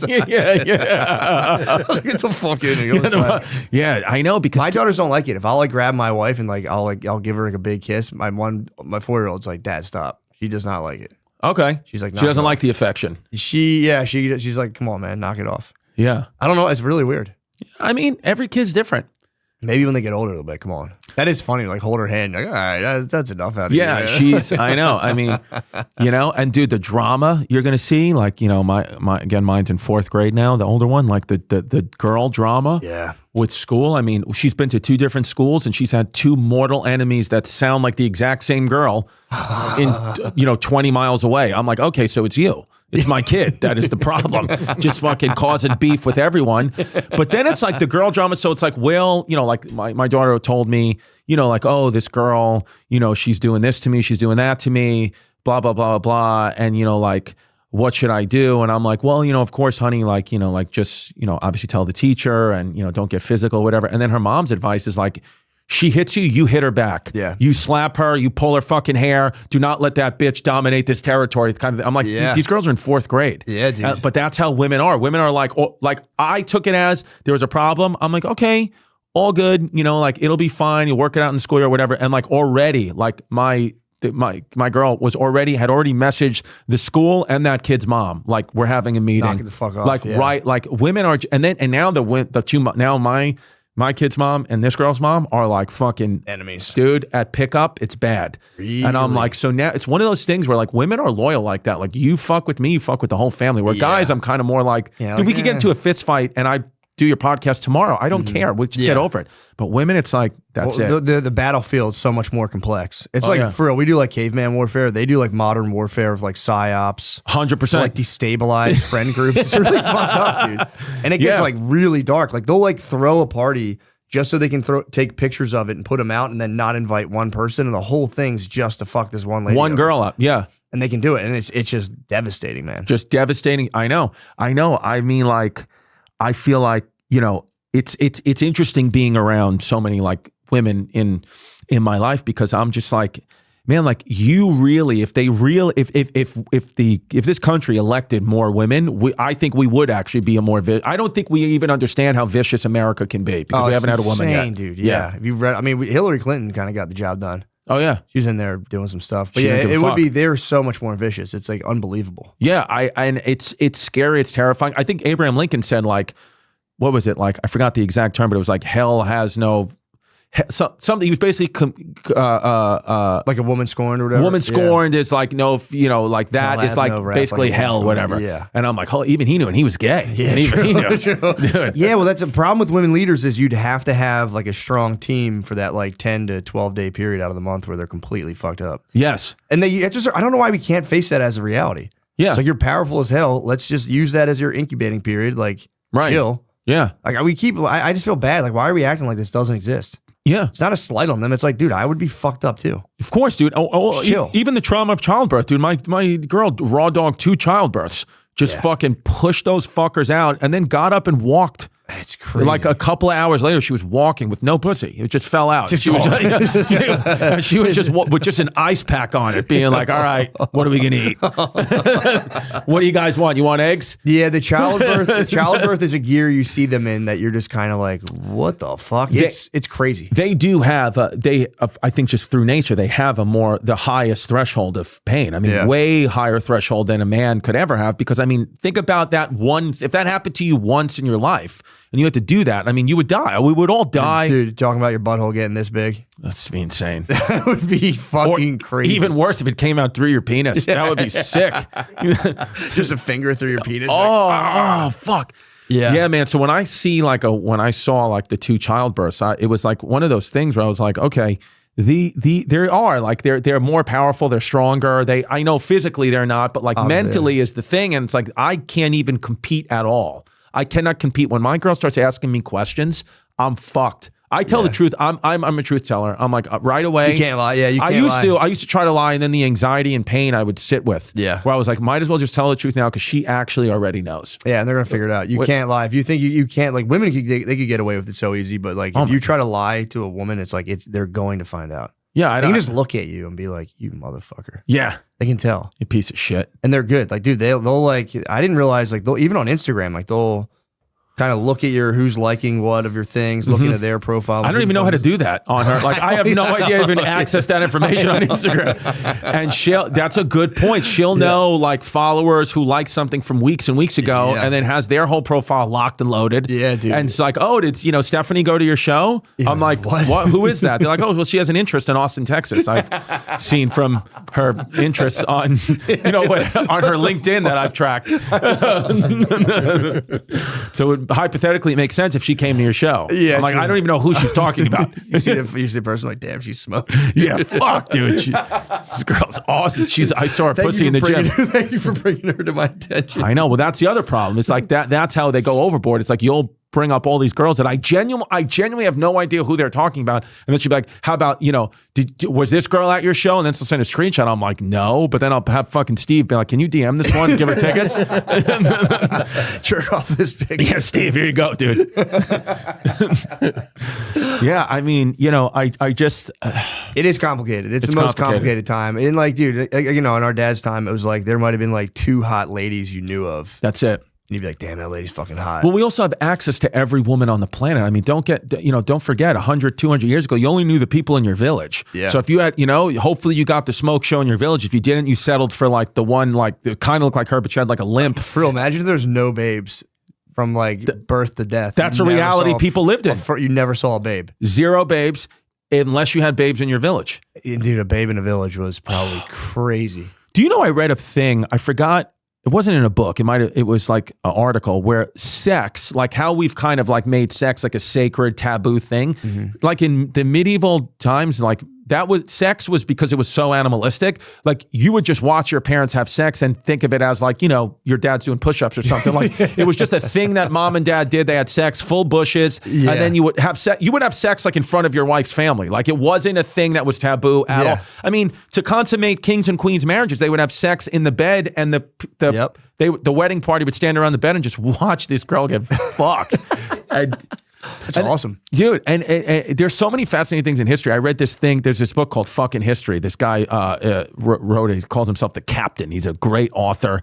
Kyle Creek is his real name, but he's Kyle the Captain Creek. Dude, he wrote this book, Fucking History. It's like 1-page things where he talks about like something from history, but then kind of gives like a modern spin on it. It's fascinating. I would read a page a day. I love this guy. And so I read this book about read one of these pages about France, like 1600, maybe 1500s. France had this thing called, you know, obviously you can't divorce. Divorce was like unheard of. Guys would just kill their wives. So, but this one town in France, they have like, they're like, you know what, let's do divorce court. They're like, if this lady, you really want a divorce, lady? Okay. So they would say the only way we'll ever grant you a divorce is if your husband can't procreate. If he can't get it up and he can't fuck you, basically, then you're good. Yeah. So what they would do is you would file for divorce, and then you would have to go to divorce court. And at divorce court, you would come out, you and your husband would come out, and there'd be a row of judges and like noble elites, and you'd have to basically bang your wife. And if you couldn't come in an allotted time, they'd grant her a divorce. That's what it was. Imagine if you jerked off that morning and you're just like, fuck, I didn't know it was today. Yeah. Or you're just, damn. Yeah. And then you're just going to get divorced. But but the caveat was you could divorce your wife, but then like once she was like not your property anymore, you could just kill her with no repercussions. What? Yeah. You could just murder her like out in the field. Could you fake a cream pie though in court? Be like, no, they'd have to be like, let's see. No, they 100%. They had people would check to see if that shit's dripping out, and you could be like, no, I swear I did. She's got a deep pussy. So yeah, I let it fly, dude. Come back in 9 months, I promise. Yeah, I know all that bush to get through. Oh, dude, it's like a stern judge just scowling at you. Like, just with his wig on, just looking. You're trying to fuck your mean wife. Yeah, who wants to leave you? Yeah. So it's like it's crazy how. You know, the world used to be, man. Yeah, that's out of fucking control. Yeah. Yeah, they had to make it sacred because it's just so important, though, because then having sex leads to creating life. And if life's created willy-nilly, then like no one's taking care of the kids. It just becomes like a fucked up situation. And at that point, it's like, dude, you need to have kids because I need people on the farm. I need people in the army. We're trying to take over Holland and whatever other country, dude. You know? Yeah. We got to do shit. So like we need you to start pumping out those babies. And I kind of get how like back in the day, if, you know, a woman couldn't, you know, produce a baby, they're like, well, she's a witch. Let's burn her. Like get her out of here. We don't want any of this. We don't want the other women. Yeah, they were a huge drain on the economy. Oh, yeah, big time. Because you didn't work. So it's like, if you couldn't produce a kid, people would be like, Jesus. Did you ever read that thing about the Salem witch trials where like scientists have went back and think that it was because of a weed that was growing? Yes, you ever see that's like nuts. Ergot? It's like ergot. It was like a mold. I think ergot's what you make LSD from, but it's like a mold that was in there, and it fucked the whole town up. The whole town, it fucked the witches up. I get scared about that. I think about that. I'm like, dude, that could happen. That would be terrifying. Because why couldn't that happen today? I mean, and you just wouldn't know about it. Yeah, like, you know, like a little. Dude, we probably start tripping every now and again off like food supply stuff. Oh, 100%. I mean, yeah, have you ever like, you know, like I got really into like intermittent fasting, which I got to start. Yeah, I kind of lean back off now because I posted a video of me the other day trying to promote my shows in Texas, and all you fuckers told me I had small calves, and I looked, and they kept telling me that I skip leg day and I'm too skinny, I have a big head. Fuck you, dude. It's like you're damned if you do damned. I'm trying to get healthy here, and like you're still shitting on me. I bulked. I like started lifting and eating a lot, and then someone hit me with a comment like when the bulk becomes a Hulk, and I was real, like I got like a real pot belly, like I got fat. Still right now, but could you look? It's gone. Leaner now. I did a 2-day fast. I got rid of it. I got crushed. I was like bulking, and then I was like, oh damn it, I'm fat. So I had to like bulk it. I got up to like 196, and that's what are you now? For me, I'm like 186 now. Oh, 10 pounds makes a difference. Big difference. Dude, you got the back. That's what it's. Sure, do you do a lot of back? Yeah, I do a lot of lifting, a lot of back, all that stuff. So you lift heavy when you lift? Not too crazy. I don't lift heavy, but I just kind of like focus on like the exact muscle group. So I don't want to like hurt myself. Right. But it's all time under tension. The weight doesn't matter that much. We were talking about that yesterday. You rather have Joe DeRosa we were in his apartment yesterday, and he goes, yeah, I don't go to the gym. I just work out here. I was like, okay, what do you do? He goes, 3 times a week, I do 40 push-ups, 40 curls, and 40 squats. I was like, like sets of 40. He goes, no, I just do 4. I do 4 sets of 10. I was like, are you an old lady? Like what? He's working out from a guy from like 1942. He told me, he goes, I have no desire to have an A+ body. I'm happy with a C- body. Yeah. That I just don't want it to be a D or an F. So that's what he does. Like, that's what he does. But we were telling him, like, dude, you only have 20-pound dumbbells. I was like, if you just change that to forget about the number and you just did 1 minute like slow curls, time under tension, you'd be a fucking monster. Yeah. But he's like, I don't want to do it. Yes, I'm like, if you took you take 45 minutes to do this bullshit, but if you took 15 minutes and just did the timer detention, you'd have a better workout in less time. I know. Yeah. I know people who do that, the same thing. They always have those weights with like filled with sand. Yeah, I'm like, what are you doing? No, but that's yesterday we went to the gym and I was just doing like 6 seconds down, hold it for 2, and then explode up. And I was doing that. Fucking sick. That's all you need to do. Yeah, you don't need. I don't need to do heavy weight because I end up hurting myself. No, timer detention. That's the move. Yep. What the hell was it? What we were talking about something before that though. I was getting to something. The witch trial and them hitting like eating the bread that fucked them all Eating up. the bread that fucked them up. But then there was something else. Damn it. And then we started talking about the gym. Fucking in front of the judge. Fucking in front of the judge. But there was something I think we were going to talk about with the witch trials and I thought, I don't know. I don't remember. I don't remember. You were saying we could kill women. If a woman divorces you, you can kill her. Right, kill her. Witch trials. We just got into getting the pump. We got too enthusiastic. Dude, I know. Dude, did you work out yet today? No. I took 2 days off. So I had a stomach virus and then like it just crushed my appetite, obviously. And then the day after I didn't eat for 2 straight days. 0. Were you puking or shitting? I didn't puke or shit, but I felt like I had to puke. Oh, okay. So it was like I held it in. I hate throwing up, dude. Me too. I will not. I will go like so. I just laid there like supremely nauseous, right? For like a day, then fasted the whole next day. So I did like a 48-hour fast, and then like, but I know you're supposed to like break it in softly. I just fucking like pigged on like fucking like potatoes and shit. I know. With like queso. I shouldn't have done it. And then my stomach was fucked up from that for like 2 days. Of course. Dude, so I lost like 10 fucking pounds. You haven't eaten in like a week, really. I haven't had a lot of food in like about a week. But now... You're going to fuck shit up today, though. Today I'm going to fuck shit up. Actually, no, I have to do several podcasts today. But tomorrow, dude... Actually, I got to fly tomorrow. Dude, Thursday afternoon, I'm going to absolutely fuck shit up. Where are you going this weekend? Cleveland. Oh, no, yeah, I'm going to Hilarities, Cleveland. I love Hilarities. Yeah. You've been there before, right?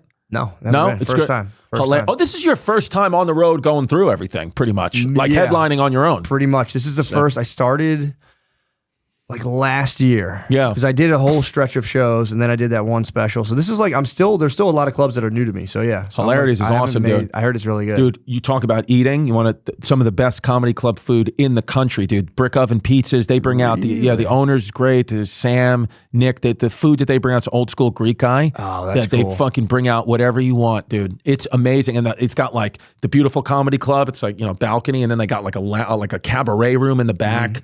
That's one of those clubs, like whatever you want, they'll hook it up. I'm excited. Yeah, I'm excited. They're good people. And then you stay at the hotel you stay at.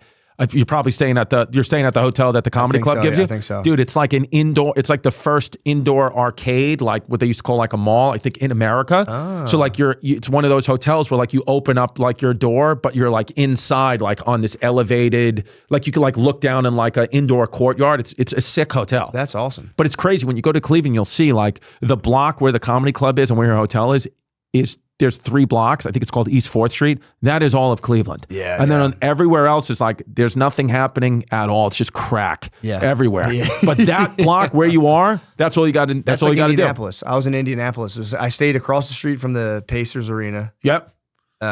Fever arena as well. Yeah. And then it was just that little square. And the rest of it, I was like, man. Indianapolis is one, like, I love any American city, but that's one of those ones where I'm like, you know what, guys, like, I don't know, dude, I've been here a couple of times. Every time it kind of just feels worse and worse for me. And I don't know, man, like if it comes up on the schedule, I'm like, I'll do it, but it's got to be quick. Yeah. It's got to be quick. Yeah. You got to just get me in there. Get me in. If the show's at 7, get me on a 6 p.m. flight. We'll land. We'll do it. We'll get out. I got to do it like a fucking bombing run. Yeah, it is. It does have a kind of a depressing vibe. Yeah. Especially if you're used to like a booming metropolitan area, like just the food options and stuff. That's kind of, I don't want to snob on people's town, but it's like, no, yeah. I will because I am a snob about that kind of stuff. But you get there and you're like, dude, this is your Uber Eats? Yeah. Come on, bro. Like, someone opened one fucking restaurant. Dude, Steve Ciccone Rice-Roni last night, Uber Eats something. What was the place called? Jew Burger? Oh, yeah. Jew Boy Burgers, yeah. And then Jew Boy Burgers, they dropped the burgers off in the wrong elevator shaft, so this kid had to get fucking Wendy's. What? Where did that Jew boy leave the burgers? The Jews fucked you on your burgers? Yeah, dude, they were. They thought you were Palestinian. The Jews control the burgers in Austin. You can say that for sure. So you've had Jew Boy Burger? I haven't had it yet, but you've heard of it. Yeah, I'm waiting for the whole stuff to settle down in the Middle East. I've heard of it. I haven't had it yet. Dude, but that's what a crazy name. I guess the owner's Jewish. I mean, that'd be funny if it's a Palestinian guy that owns it. Yeah, it's gotta be. It's gotta be a Jew boy. Jew Boy Burgers. Yeah, it's interesting. I've heard they're good. Unless they're hitting you with that kosher shit. Because like, you can't have cheese, right? Yeah, I didn't think you can. I went to a kosher burger place one time. I didn't know what kosher was. And I was like, yeah, fire me up a burger. He's like, yeah, we can't do cheese. And I was kind of like... Yeah, bro, this is what people are talking about. Dude, I know. Dude, well, like a lot of like growing up in New York and like Brooklyn area, it's like, we have the Hasidic Jewish population. Like most people like don't even know like what that, like there's a wild population. Like they're their own kind of group. They don't let anybody in or out. They're kind of like the Amish, but like just Jewish people like running around. Like there's parts of Brooklyn, like huge parts of Brooklyn that like none of us, if you're not Hasidic Jew, you've never seen it and you can't go in. It's like kind of wild. Like you didn't grow up around any Hasidic Jews in Philly? No way. No, we got them everywhere, dude. Yeah, we didn't really have... I grew up in the suburbs of Philadelphia, and I for real didn't know Jewish people existed until I was in college. Yeah. Like I didn't... People were like, oh, the Jews, and I was like, kind of like, what are you talking about? Yeah. Like Jewish people. And I'm like... What? What are you saying? What does that mean? I thought they were just in the Bible. I didn't know. And then like when I saw... And I was like, oh, shit, okay. Yeah. And it's kind of funny, like the, kind of subtle racism that like the old school people would have. Like I remember grandpa, like, I remember like we would like always like go like on the BQE, Brooklyn Queens Expressway. We would always like go, like this one route where he would like take side streets and then get on the highway and get off. And I remember one time I asked him, I was like, why don't we just like stay on the highway? He's like, so why do we get off those side streets? And he was like, oh, because if I stayed on the highway, then it makes you get off and then you got to go through the Hasidic Jewish neighborhood and we don't want to do that. So I was just like, what? Okay. And it was like just didn't want to see it. He was like, yeah, I'm not driving through that. That's their neighborhood. And I'm like, do you not? Yeah. Like I kind of almost felt like, like, do you hate them? Are you scared of them? Like, what is it? But it is. People just didn't fuck with each other when they first came here. It was very much like, that's your people, these are my people. Well, that's how they live. And with the Hasidic Jewish population, it's not that we're racist against. They don't want us involved. Oh, yeah, so they hate us. Like they do not want you even around them. It kind of crushes their vibe, right? Because if you're like, first major religious heavyweight in the West to do that, so that his writings are actually still pretty popular. Yeah. So either way, that's why I'm in a very light mood. I finished it last night. Thomas Merton has made you buoyant. It has. He's lifted me above just this absolute terrible society that we're all trapped in. Well, I'm sure our discussion will bring you back down to earth. Yeah, let's talk Diddy. Put you in the seventh circle of Dante's Inferno. Yeah, so you did a deep dive on the diddler himself. P. Diddy, yes. It's kind of interesting. I like to stick to facts. Mm-hmm. And I've been watching people talk about P. Diddy, and some guy says this, and there's just been this rabid speculation. And then I think I've even seen the Illuminati, that he's part of the Illuminati or something like that. That's Jay-Z. And yes. Yeah. And so I decided to take a deep dive into P. Diddy. I got his lawsuits, the 5 lawsuits that were pending against him. I read them. And 2 of those lawsuits were initiated by women who were minors at the time. I mean, he was really into roofing young girls, and molesting them. And one of the girls that he roofied, he took video of him doing a Bill Cosby on her, and then showed it to a bunch of his friends after. And so he's kind of a nasty piece of work. But all his homes were equipped with hidden cameras. Yeah. Remind you of anyone? Yeah, really. So people are comparing him to Epstein. Now, it's going to be interesting because I believe that he's going to take the fall for a lot. You think he's going down?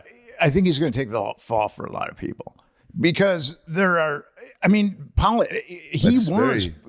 He was very unlike Diddy, though. He let Shine go to. True. Well, actually, that was like almost like a real trial. Yeah. I think this one's going to be very carefully choreographed, and some other, like maybe his sons may go down. I mean, his sons seem to be rapists too. it's kind of interesting. But where the two interconnect, it's kind of, which is what I found out is Damian Williams is the U.S. attorney for the Southern District of New York. And he was the one that covered up the Epstein trial. His district oversaw that investigation, and they only called 4 witnesses. And those victims had only been molested by Epstein and Maxwell. They didn't call any witnesses that were molested by any of the power brokers that Epstein was pandering to. Is this the original trial where they sealed it, or his most recent one? No, the last one. Okay, actually, Maxwell's trial. Gotcha. He was going to prosecute Epstein too, but Epstein, his death kind of precluded that. True, yeah. But yes, that trial was totally choreographed, and it was a total fix. I mean, Maxwell should have been indicted on multiple counts of child trafficking. And the procurers should have been, they could have done a RICO with it, where you get the procurers, you indict them on 10 counts of child trafficking, they're looking at 1,000 years, and then they roll over on the big fish. And that did not happen in that case at all. They kept it very tight, and only Maxwell was the one that went down. Now, that guy is the guy, and because it's kind of strange that P. Diddy's homes in LA and Miami were the ones that were searched, but that search warrant emanated from the Southern District of New York, Damian Williams. So he's taking the helm of the P. Diddy case. Control of all, yeah. That's kind of nuts. So that's why I know that the fix is in with P. Diddy. But this is also interesting.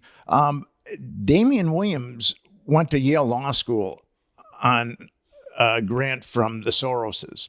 What? And where it gets a little interesting is Peter Soros, their kid, is in Epstein's black book, and he's circled twice.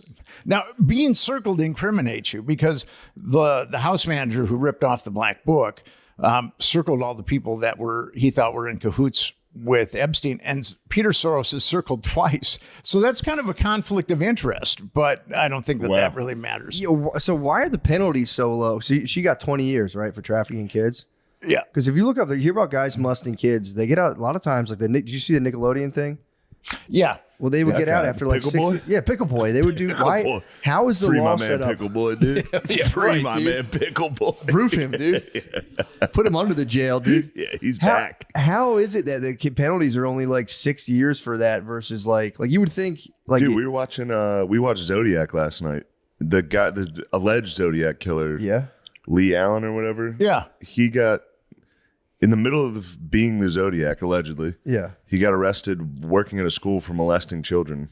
He went to jail for like 3 years. Yeah, why is the penalty so low for that? Got out, went right back to writing Zodiac letters and killing people. Anyway. Jerk. Yeah, you get like 10 minutes. That's what I'm saying. I'm like, I have no idea why the law is set up that way. You would think, I always say, who would you rather live next to? And that should be the law, how long you go to jail for. Pedophiles, 100 years. Well, I mean, it's not 4. It's a 15 to life sentence. So I'm sure that if you're living in a trailer park and you molest a girl, that they'll put you away for life. But it's a little different with the people that run our world, I guess. Or it's a life sentence to live with your mom. I think that's the life sentence. Life sentence, your mother's basement for the rest of your life. Yeah, you gotta go home. I would off myself before that happened. You just get grounded, I guess, if you're a pedophile. But yeah, that's crazy. Maxwell was she was famous for it. You'd think they'd make an example out of her for a long time. You were saying she's in a dormitory now? She's in a dormitory. And the dormitories are generally for people that have done time and been exemplary prisoners and are about to get out. But she's right in a dormitory now. That's crazy. And she got how many years? She got 20 years. Do you think how many of those do you think she's serving? Well, in the Fed system, I mean, not that this is going to really count. Yeah. In the Fed system, you've got to do 85% of your time. So she should end up doing 27 years. Or 17 years. Yeah. So, but I don't know if that's going to happen. I mean, she kept her mouth shut, and she's got a lot of money that's waiting for her. And I think that was kind of the deal. This is just my opinion. My surmise is they sat Maxwell down. They said, Ghislaine, you've done some really good stuff for us. You've enabled us to blackmail a lot of people.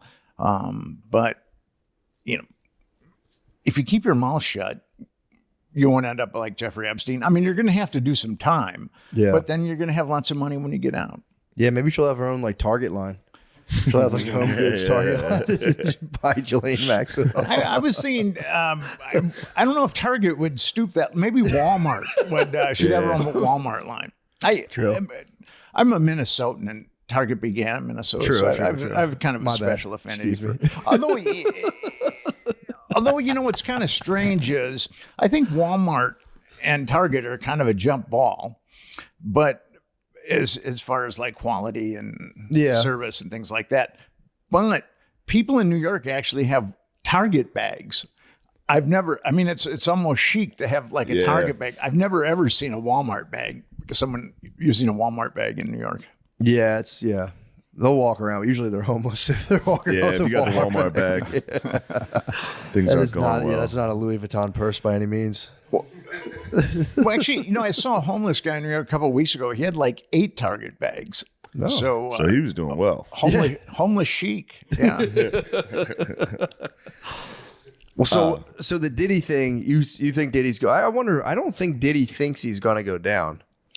Where do you get that? I just think about it because because they were saying they were he could just flee the country, but I was I don't think he thinks he's gonna. Somebody just told me that they're like, Matt said he doesn't think he's going down. I was like, is Matt fucking talking to him? No, I'm just saying because otherwise you think he would flee, but if he's, I don't know. I think he is.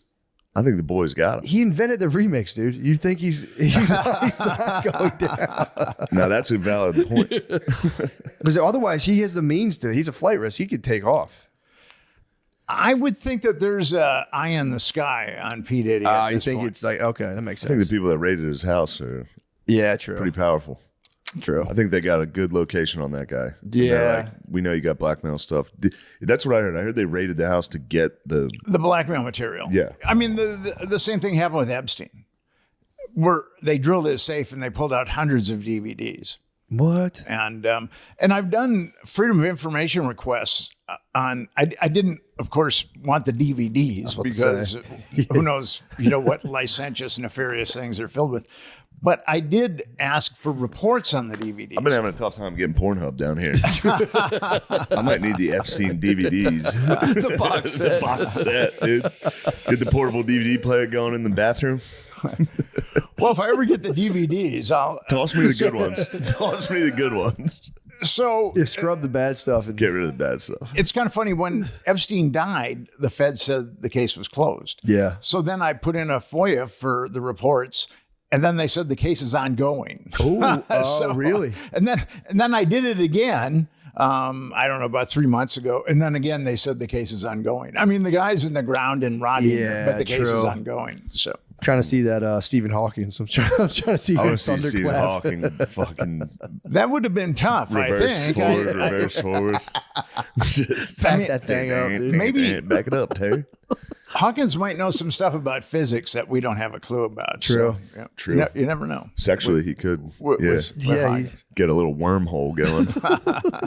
Yeah, that's kind of crazy. So he got. So Diddy, I know who was implicated in Diddy's was Cuba Gooding Jr. got hit pretty hard. Everyone thinks Meek Mill was involved just because he was they named basically his circumstances. But what was the worst one? Because I knew he had the case against Cassie. That you're saying he had the underage people. Then there was Little Rod. Little Rod. That was the most fascinating one. That was the last one.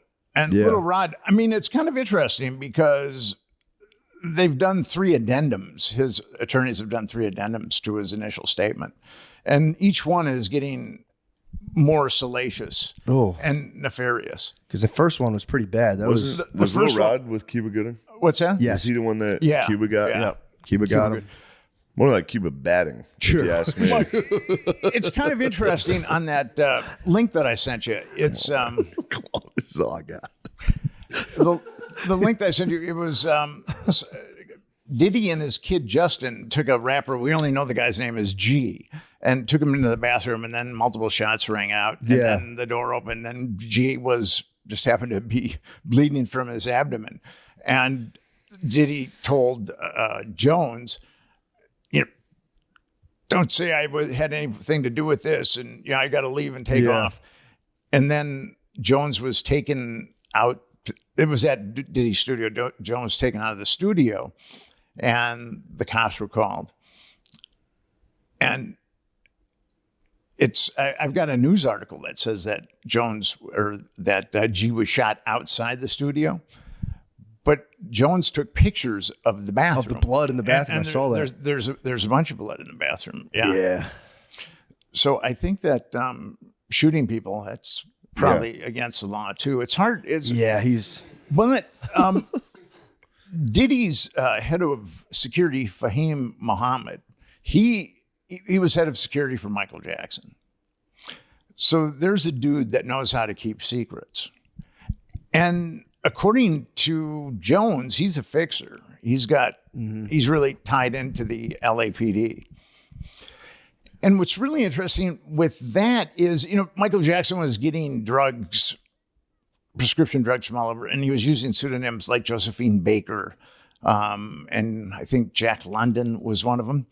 But then Fahim Mohammed's name is right there as far as one of the people that was providing Jackson with drugs. And nothing happened to Mohammed. The doctor had some problems that was prescribing them, but nothing happened to Fahim Mohammed. So, and Jones maintains that he's like a superlative adept fixer, that he's got connections in the LAPD that can make either problems or people go away. Damn. I think Diddy got too pumped on Empire. I think that might have been what happened. He might have watched Empire too many times. Dude. Freaked out. Shoot a guy in the stomach in front of your son. Like, this is our empire. Dude. Well, the son's busted. I heard the son is like for sure getting busted on one of the things. The last lawsuit is against the son. Yeah. And it was Diddy rented a yacht, and some woman said that she had been molested. That the woman... Diddy's implicated because the woman said that Diddy set up an environment where these workers were going to get molested. And this woman... Put him on a yacht.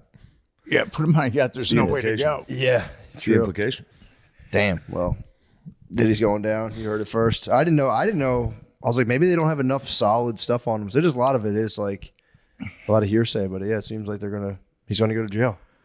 He's going to go there. I think he's getting Epstein. Kells is out, but Kells, Diddy. Damn. Well, think he's going to get killed? Yeah, probably, right? If he does I don't know. They're going to probably give him the Ghislaine Maxwell talk. Did some bad things. And it all depends upon who he's compromising people for. Because there's enough information that his homes had hidden cameras that I actually believe that his homes had hidden cameras. So I just don't think that he was blackmailing people for himself. Yeah. Now, what's really interesting is the guy that he started Bad Boy Records with is Clive Davis. Mm-hmm. And Clive Davis has an interesting criminal history. He was charged with not paying his taxes in 71, 72, and 73. He was head of CBS Records. And he was busted embezzling $94,000 from CBS Records.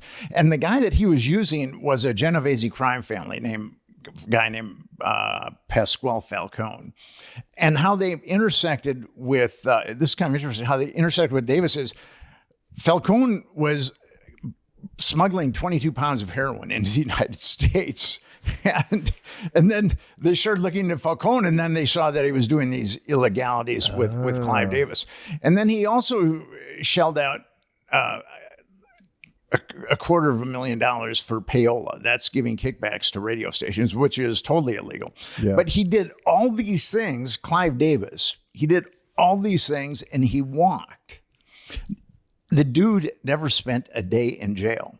Oh, then he teamed up with the diddler. That makes sense. And then he came out with the diddler. The feds said, yeah, that was the connection. We need you. We need the diddler. Damn. So you've got it's an interesting alchemy right now with P. Diddy. You've got his head of security, who is a fixer. who knows how to keep secrets about child abuse. You've got Clive Davis, who has been busted on innumerable things and felonies and not spend a day in jail. And then you've got a U.S. attorney that likes to cover up child abuse. So it's a pretty interesting alchemy to see how those things all turn out. What do you think about Jay-Z? Nothing on him yet at all? There's a lot of innuendo about this person or that person. Like Diddy says when he was sued by his girlfriend Cassandra, Cassie Ventura. According to Jones, he says, well, I've got enough leverage on Bishop T.D. Jakes to get him to go to bat for me and say I'm a good guy and nice guy. And now Bishop T.D. Jakes, he's got a real estate empire. I mean, he's got a mega church in Dallas, but he's got like a real estate empire. And now one person on Twitter said that he's gay. So then the next thing, everybody in the news That's saying, pretty good, though. yeah, and he's blackmailing T.D. Jakes because he likes little boys, or whatever. So one guy calling you gay on Twitter, that might be the straightest guy on earth. And the person said, well, it's right there on Twitter. Yeah. So now here's a guy that's worth millions of dollars, and he just did a deal with Wells Fargo that could be up to $1 billion in housing. So, and he's a preacher, which his being a media mogul and also a real estate baron, it seems a little at odds with preaching. I mean, not when you get to the evangelical side and you're on television, I guess not. Yeah, mega churches are like basically businesses and stuff where you can, you just get a guy and be like, yo, fund me. I'm going to start 10 more of these things. I got to meet Jim and Tammy Baker once. Not really the highlight of my life, but it was interesting.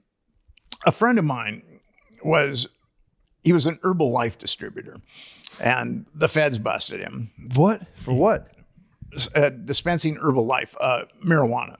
Oh, he wasn't actually Herbalife, yeah. This is before, I used to call it Herbalife now, but that reference is kind of lost. He's to dispense Herbalife. There was actually something called Herbalife. I benefited financially.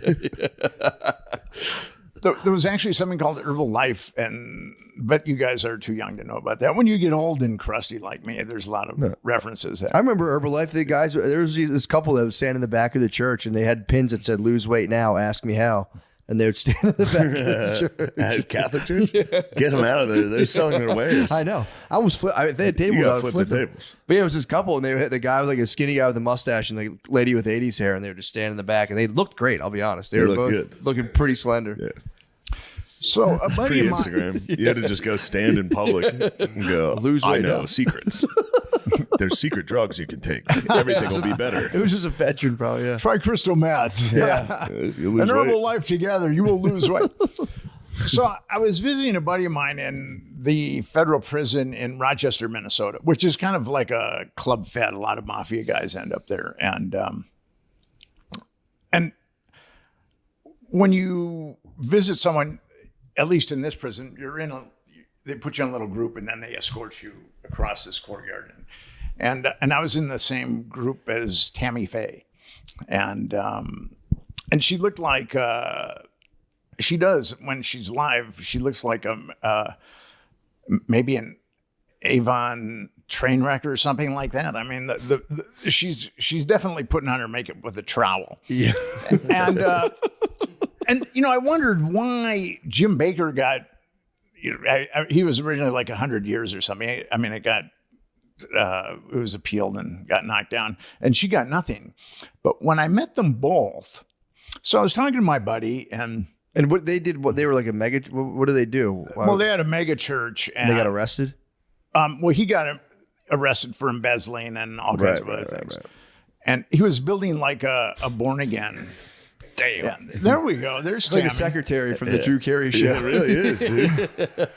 It's exactly that. That's crazy. Cleveland rocks. So I was visiting my buddy, and then she came and sat next to Jim, and I was sitting next to my buddy, and he had this sinister grin on his face. I mean, there was something kind of malignant about him. And what I felt about Tammy was, if you wanted to go to the bathroom, you had to go up to like this desk, and they'd give you a key, and then and I watched her go up to this desk. And the only thing I could think of, and I'm not trying to be disparaging here, sure. but the only thing I could think of is she's really a fucked up person. I mean, that's really what I felt. Honest. I mean, and he's sinister. And now he's got his own evangelical show again. Oh, he got out, and now he's back to the same thing. So what was her deal, though? Was she there just to visit him? To visit him, yeah. And she ultimately... Herbalife. Just dumped out some Herbalife. Did they get conjugals? Did he get conjugals in there? Maybe he was smiling. Conjugals got...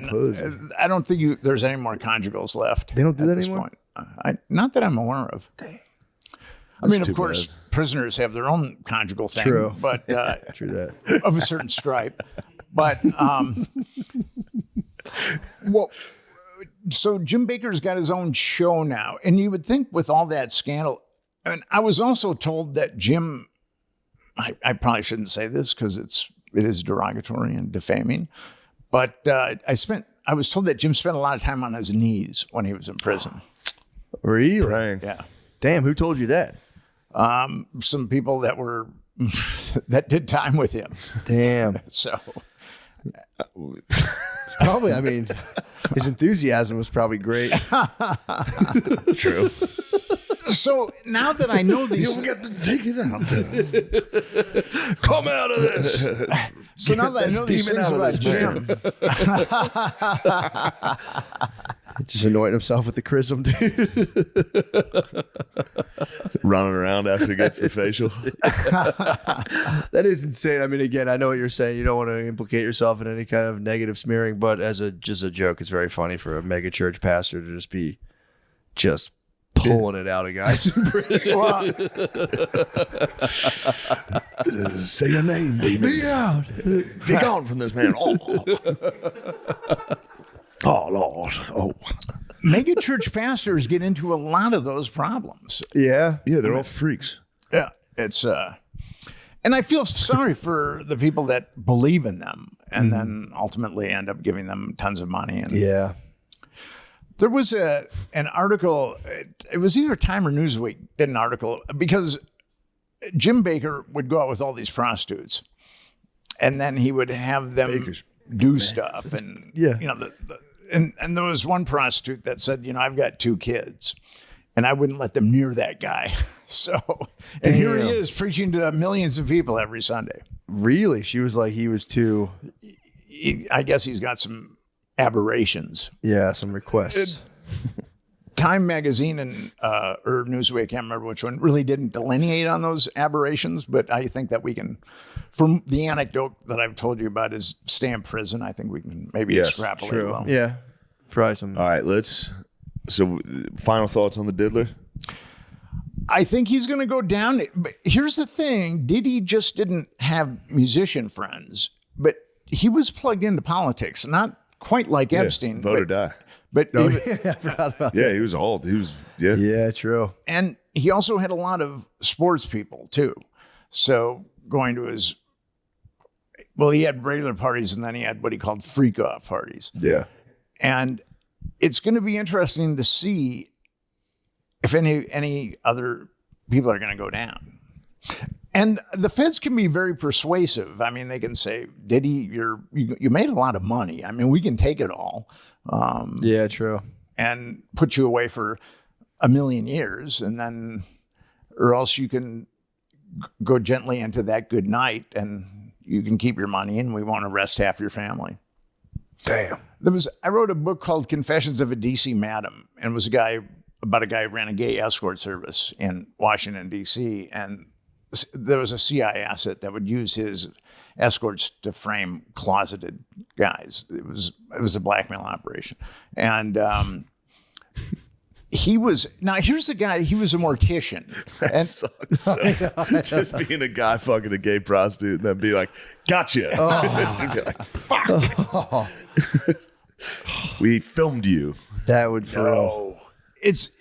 So with Henry, he was a mortician, but he was raised in like the southern corner of West Virginia, where people, preach with snakes and things like that. And so Henry moved to D.C. and he'd been closeted this whole time. And then through a weird set of circumstances, he bought an gay escort service. And from a guy that was dying. And Henry is really brilliant as far as a marketer. So what he did is he opened up the yellow pages and he started calling all the escort services, which are generally fly-by-night operations. And if the phone was disconnected, he'd call up the telephone companies and he'd say, I'll pay for the arrears. So he ended up with like half the escorts in the DC yellow True pages. arrears. True, yeah. Rear enders. Butt sex. So his dying friend was like, "Yo, I'll sell you. I'll get a fire sale." It was actually a stable full. It was of someone gay he men. met who was like a gay version of the Chippendales. Well, Introduced him to this guy. So, and he just and there was a guy. Okay, so with Henry. Now, here's a guy that was running a gay escort service. I mean, all he was doing is running a gay escort service. Yeah. I mean, He not was buying- gay too. You said he was gay in the closet, and then he bought. He's an innocuous guy. He's a very gentle guy, very quiet, unassuming. I mean, Gay. yeah, you would never know that. If you just met him, you'd never know the kind of history he had. So he was indicted on 46 RICO counts. Damn. So he was looking at 395 years in prison. And this is what the feds said to him. Henry, we've used your escorts to compromise a lot of guys. And, we appreciate that. And we're going to make a deal with you. We can put you away for 295 years with all these RICO indictments. Yeah. And that's in gay years or regular guy years? That's like 20 in regulars straight. So they said, Henry, we'll give you a consolation prize. You keep your mouth shut and we'll only put you away for 5 years. Whoa. So he took the deal. But he was totally sold down the river by his attorney, who was Greta Van Susteren. I mean, what she did to him was pretty egregious. What'd she do? She basically sold him out to the government. Anything that the government wanted to do. Oh, it sucks. She allowed them to do. And she's a Scientologist. I don't know if you guys are familiar. But she got Henry to go to like Scientology boot camp and get cleared. He got clear. Once you're cleared, you get a blue cake. And then Henry actually got a blue cake. But then he had to go back and get sentenced. And he got clear before he went to jail. Yeah, he had some time. Got blue caked. He had some time to get cleared before he went to prison. That's cool. But that's what happened with him, is that he was made that deal, and I can see Diddy being made that deal. Gotcha. That makes sense. He's gonna, the power brokers will. Yeah. I mean, how about people just stop being sexually impious and we wouldn't have these problems? Speak for yourself. I think in this day and age, that's kind of, I don't know if that's possible. Yeah, well, I feel like now they can just grab the web history off people. They can just snag your Pornhubs and be like, yo. I'm really glad that I was a wild kid in my youth. And I'm really glad that smartphones weren't around in my youth. Dude. And YouTube wasn't around, or else I don't know if I'd be able to be a journalist, a respected journalist today. I mean, not that I'm that respected, but I'm somewhat respected. You're on this podcast, so that's pretty good. True. Yeah, no, being plugged all the respected journalists go. Being plugged into phone porn from 12 is like pretty wild. Yeah, I've been reading about that. It severely messes kids up.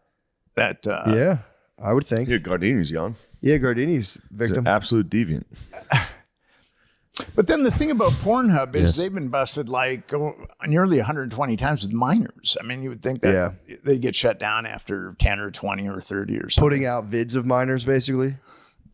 Or just like child labor laws, like having like data entry. And actually, there's been some girls that were minors that have sued Pornhub. Oh, from their stuff being out. Yeah, that's... Yeah. Dang. Everyone has to upload their ID, dude. That's what they do in Texas now. You have to upload your driver's license. Yeah, I read about that. I like that. Not necessarily a bad idea. Obviously, probably a good thing, but yeah, it's fair. It's dampening my jacks. Yeah. It's put a real damper on my jacks. You just go on and you're immediately reminded of child sex. You're like, oh. Yeah, true. You go. What do they say? Like, I jack off to that. I don't need thumbnails anymore. I jack off to the governor's warning. I go, oh my God, this is bad. There's so much porn behind this. That's innovative. Yeah, I got. Or you just end up jacking off to your own license. Like, fuck it. This is a crazy photo. It doesn't even look like me. You know, the thing about it is, I'm sure you've got narcissists out there that do that. I mean, yeah, especially your license photo. That'd be crazy. All right, I think that's supreme confidence. We need to make the move, dude. We need to discuss the truth about Watergate. Oh, yeah. What's going on here? The Truth About Watergate, that's my last book. Everything that you know about Watergate, the vast majority of it is a lie. So Forrest Gump didn't break it up? He played only a minor role in Watergate. It's interesting. What happened with Watergate, and there's been some really great books written about Watergate, but they're tomes, and they're very, very complex. And it's hard. I mean, you have to kind of study them. So my goal was to be the unified field theory of Watergate revisionist books. And what happened with Nixon is Nixon decided to do strategic arm limitation talks with the Soviets. And he also started to open up China for diplomacy, rapprochement. And he was doing this behind the backs of the CIA, the Department of Defense, and actually the State Department. And on his first or second day, Nixon didn't like the CIA, and because he felt that the CIA sabotaged him with when he ran against JFK in 1960. So Nixon, it was, I think, National Security Memorandum 2 was some kind of innocuous document that he issued his first or second day, where he said that the CIA, the Department of Defense, and the State Department will have no input whatsoever in any of my geopolitical moves. Basically, he was telling those three bodies just to go to hell, and he was going to do his own thing. And then he started making contact with the Russians, and then he started making contact with the Chinese. He'd been a Cold Warrior, and he saw that that wasn't working. He saw that containment wasn't working. And he just saw that we were spending all this money, and he just realized it wasn't, it just wasn't prudent. It would never work.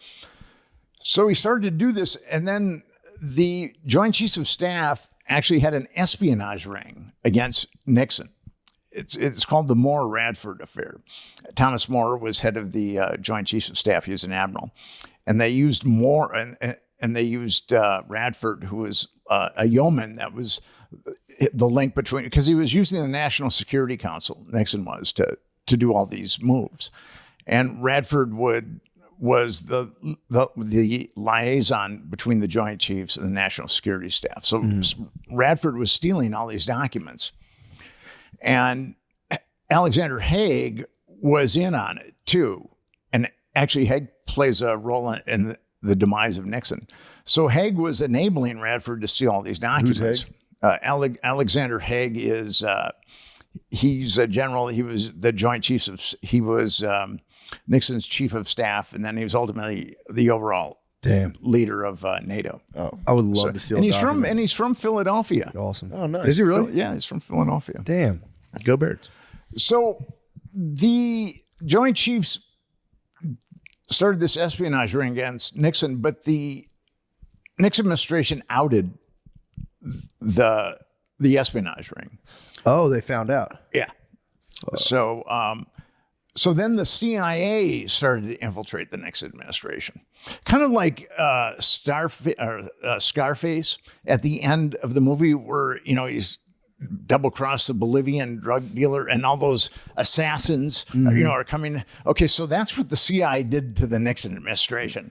I mean, they just started inundating the Nixon administration from all different types of angles, and what's interesting about Watergate, it's a conspiracy within a conspiracy, because McCord and Hunt, who are the two guys that were busted in Watergate, their goal was to take down Nixon. They wanted to take down Nixon, but there were two agendas at work, and this is actually my third book on sexual political blackmail, because at the heart of Watergate is a CIA sexual honey trap. And what's really interesting, so the burglars broke into Watergate, and there was a secretary from the Democratic National Committee named Maxie Wells. She kept photos of prostitutes in her desk under lock and key. And if you were a Democratic VIP, you would go there and take a look, and then these girls would be at the Columbia Plaza, which was a high-class apartment building. And the CIA had had video or film or whatever. So you would just walk into this lady's office and she'd be like, check out these ladies. I mean, I'm sure that there was some kind of secret handshake or code or something like that. Gotcha. Probably like, hey, I'd like a hooker. Is there one around? So, do you think these girls are pretty? So John, the woman that ran that escort I hear service. the cherry blossoms are beautiful this time of year. Oh, yes, they are. Yes, Senator. I don't know if there was a lot of cherries at that. Oh, yeah. But The cherries are gone. I think cherries have been gone a long time. But so John Dean's wife, Maureen Dean, was good friends of Heidi Reichen, who ran that escort service, that CIA compromise escort. And actually, G. Gordon Liddy said that she was part of that escort service. And he was sued, but he managed to win it. The first was a hung jury, but then he won the second trial. But anyway, so one of the burglars, Eugenio Martinez, had a key to the desk where the pictures were taken. Oh, no. Where the pictures were kept. And when they got busted, their photograph equipment was on her desk. So, but then there was another, so that was the first conspiracy, and that was initiated by... I'm sorry, when he used the key, did he get rid of those pictures and they were never found? No. He got busted before he could even get into the desk. Okay. I mean, they were on them really quickly. And he tried to get rid of the key. He got the shit kicked out of him twice by Carl Schaffler. Damn. Who was Fucking Schaffler. Carl Schaffler was the cop that was notified that the Watergate break-in was going down. Why was he trying to take the pictures of the naked ladies? I think that they wanted to take as many pictures of whatever documentation, women, anything that they possibly could. And this was a CIA guy stealing the ladies? Okay, so Yeah, I'm confused. hold on. The lady's name was, what was the wife's name again? Maureen Dean, John Dean's wife. Gotcha. Who's John Dean? Okay, so John Dean was counsel to the president. Okay. And he was the guy that supposedly saw that that the Nixon administration was awash in moral turpitude and corruption. Gotcha. And he's the guy, he had a book called, it's actually a great piece of fiction. It's called Blind Ambition. And he was the guy that turned on Nixon in the Nixon administration. And then ultimately it was Nixon's word against Dean's word. But there's quotes or there's tapes of Nixon talking about Dean and Dean lying. I mean, Dean, he's a snaky guy. Mm-hmm. And Maureen Dean was very, very attractive. And John Dean, but she was good friends with Heidi Reichen. And what's really interesting is a number of people have thought that she was working as a prostitute for Heidi Riken, or working with Heidi Riken, running her prostitute gig. And now, John Dean's book was Blind Ambition, and Maureen Dean was Watergate, A Woman's Journey. And they both say that they met in L.A., that Maureen Dean was living in L.A. when they met. And then they had a torrid romance, and then Maureen Dean flew to Washington, and then that was it. She moved in with John Dean. But I found an article in the Washington Post where it's talking about her working for the government before that. So either they're lying in their books or the Washington Post is lying, because it's out of the, if you take that chronology in the Washington Post, it's because people have said Maureen Dean was a hooker, but it never made any sense to me, because she flew back to Washington, D.C., and she lived with John Dean. She didn't need to be a hooker to make money. But according to the Washington Post, she was already in Washington, D.C. when she met John Dean. So with that timeline, it's definitely feasible that she could have been a hooker with Heidi Riken. And plus, her and Heidi Riken were very good friends. That's pretty much proven. Gotcha. So what did they actually nail him for? So you're saying that Nixon, if I'm right or wrong, but I don't know if I'm right or wrong, but it's like Nixon's people had this prostitution thing going on, and they tried to expose that, and then he caught them trying to do that. Okay, so what happened was Nixon didn't know anything. He didn't know it was okay. He didn't know anything about any That's of kind this. of my question. And actually, the top people in the Nixon administration didn't know about Watergate. They knew nothing about Watergate. And it was Jeb Magruder, who was the acting chairman of the committee to reelect the president. And it was John Dean that sent them in there to the Watergate. And they were, the story I was always, they were just in there to steal what, Democrat, like, political plans? Well, dirt. They were just in there to get dirt on the dirt. The second Democrats. time, the first time, actually, there were two break-ins. The first time was dirt. Or the first time was, any kind of documentation, but the second time was definitely dirt. Okay. I mean, that's why they had the key to Maxie Wells' deaths. Yes.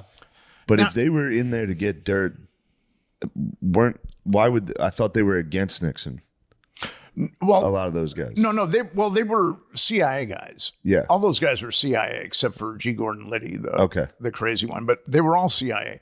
So the overt plan to get it for them was to get dirt. The plan that Magruder and Dean told them to do was to get dirt. Now, there was a second agenda going on there. Those CIA guys, McCord and Hunt, had infiltrated the Nixon administration, like those assassins in Scarface. And their goal was to get Nixon out of office. And they had the opportunity, because that whole thing was a setup. McCord really hated Nixon, and Hunt didn't like him at all. And just to make sure, they're going to steal him out of the office. What's that? So they kidnap him, steal him out of the office. So how are they going to do it though? Are they just going to like plant something, or just like look for bad stuff? Or just intentionally get caught? They were just going to see how it went out. But then there's the media side of it too, which I can get into a little bit later. But with the CIA guys, they wanted the burglars were Cubans that had worked with the CIA before, but Hunt and McCord were actual agents. Gotcha. Now they were ostensibly retired, but they weren't. I'm in the book. I show that they're still working with the CIA. So the goal of Dean and Magruder was to get dirt on the Democrats. And some people have speculated that Dean wanted those pictures because his wife was in those pictures. I don't know, but that's what people have speculated. But the CIA guys, that was not their goal. Their goal was to incriminate Nixon. And so at the Watergate, the Democratic National Committee was on the 6th floor. And on the 8th floor was the Federal Reserve Committee, or whatever it was, Federal Reserve. And Now, someone had broken into the Federal Reserve about a month before the first Watergate burglary. And the McCord really tried hard to get busted. So at about midnight, 6 guys in suits signed into the Watergate at midnight and went up to the 8th floor, signed in for the Federal Reserve. But the security guard was like, I think he probably had the IQ of an avocado. He couldn't figure that out at all. So the second time they went in, there was a guy named Baldwin, and he called the DC police. And Carl Schaffler was he was a DC policeman, but he'd also worked for intelligence, probably a little bit of both. And he was a block and a half away. And then when the call came in, they went right to the Watergate, and then they got busted. And Nixon, so those were the two. It was a conspiracy within a conspiracy. The overt conspiracy was to get dirt, and then the CIA's conspiracy, the covert conspiracy, was to get Nixon. And you're saying Nixon didn't even know about the get dirt plan? Didn't have a clue. None of those guys did. And that's what they were calling each other. And they go, who sent these guys in?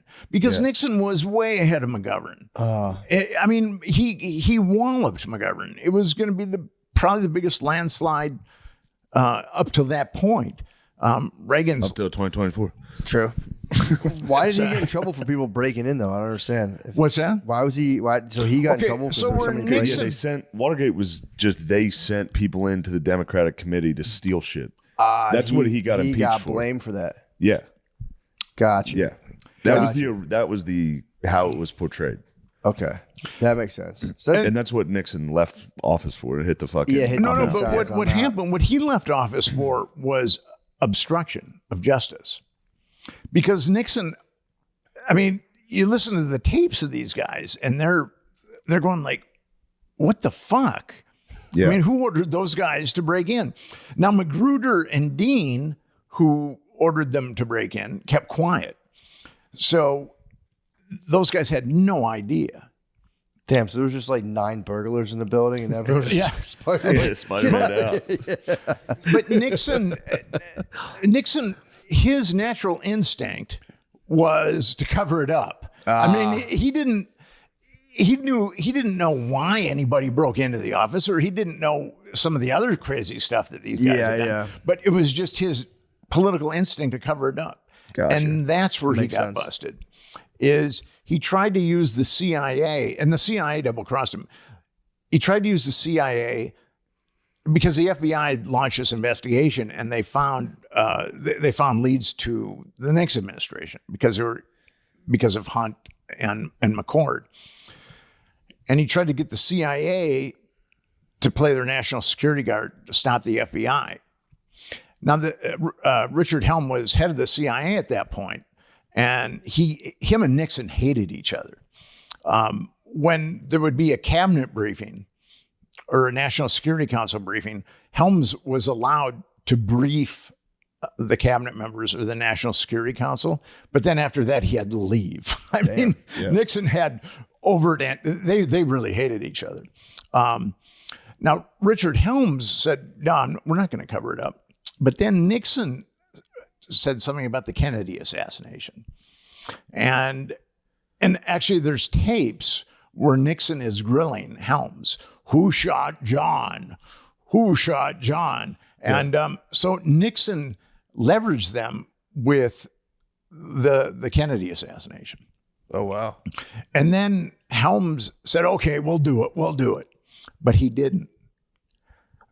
So, and actually the CIA provided more incriminating evidence against Nixon. But Nixon didn't know any of this stuff. All these machinations were just going on below the surface.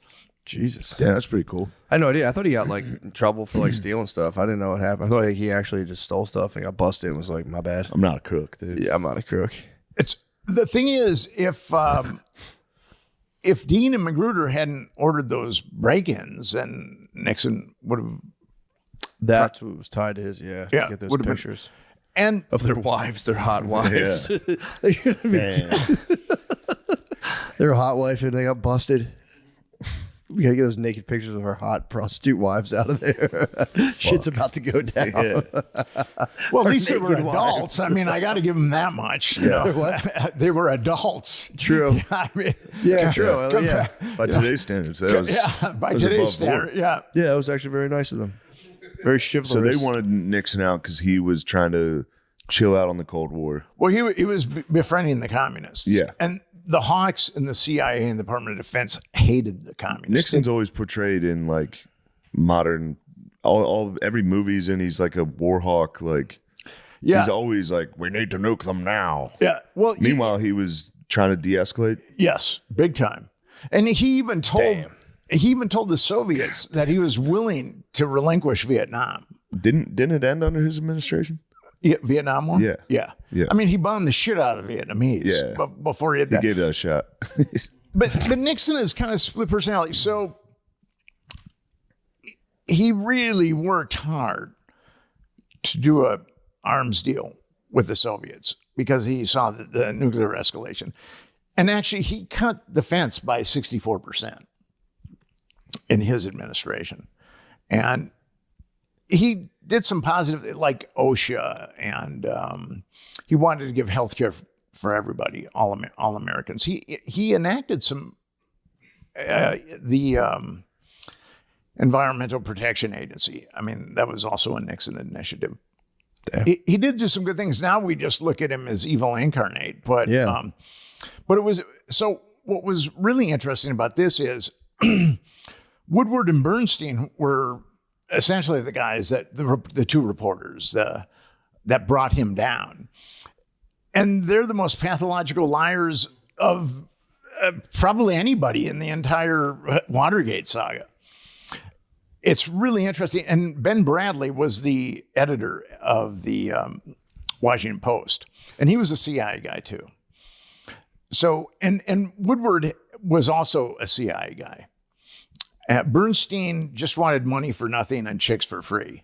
I mean, he blew all his money on prostitutes and coke. And he had a tough time after that. But Bernstein. And so what's fascinating, I mean, people think that those two are like the Mount Rushmore of journalism. And I mean, what's amazing about them is they're telling lies when they don't even need to lie. I mean, a lot of time they need to lie, and I understand that, but they're telling lies when they don't even need to lie. It's kind of amazing. What were some of their most like egregious lies?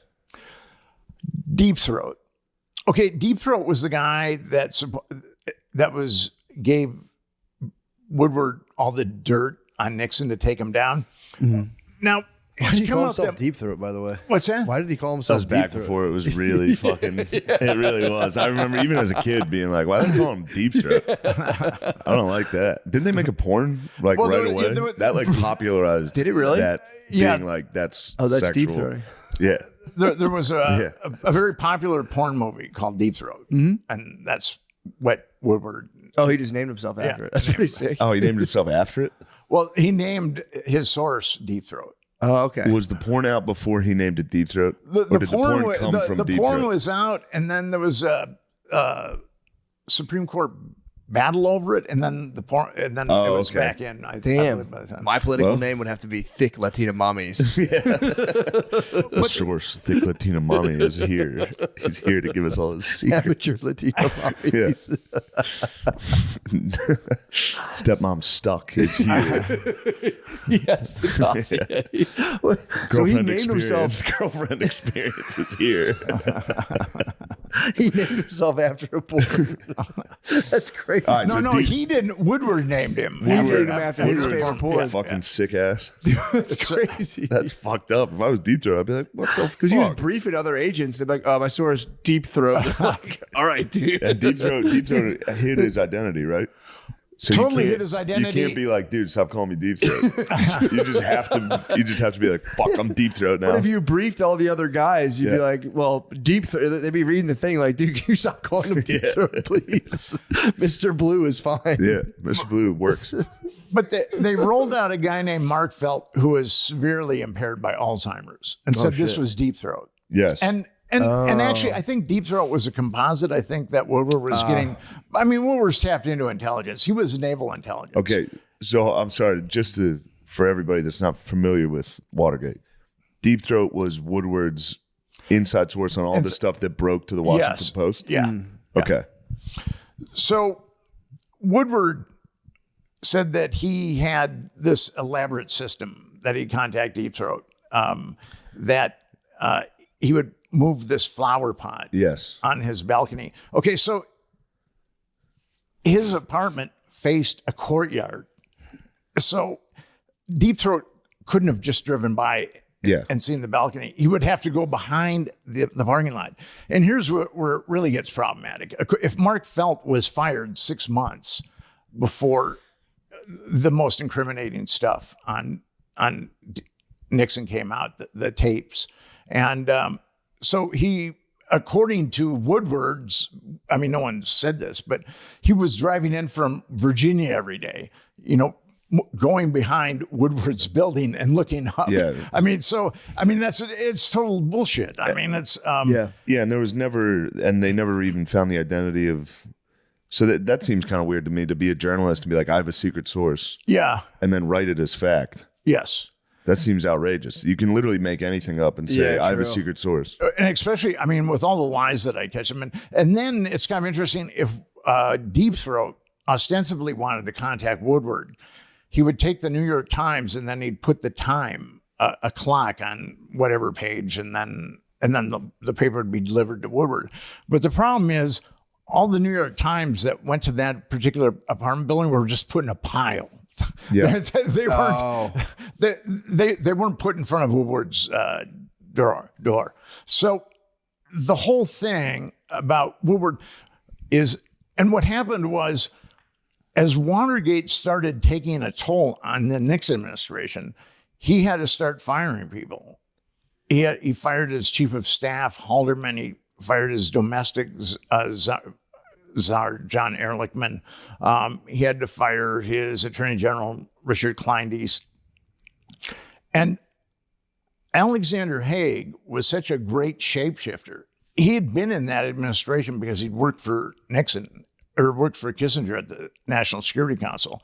And Nixon really liked him. Haig hated Nixon, but Haig was a really cunning sociopath. So he became Nixon's chief of staff, which was the biggest mistake that Haldeman ever made, H.R. Haldeman. When he got fired, he said, well, try Alexander Haig. And it was Alexander Haig that provided the really incriminating stuff. Gotcha. But here's the thing. Woodward and Haig lied. They said they hadn't met each other until 1973. And Woodward was debriefing Haig in the 1960s when Woodward was with Naval Intelligence.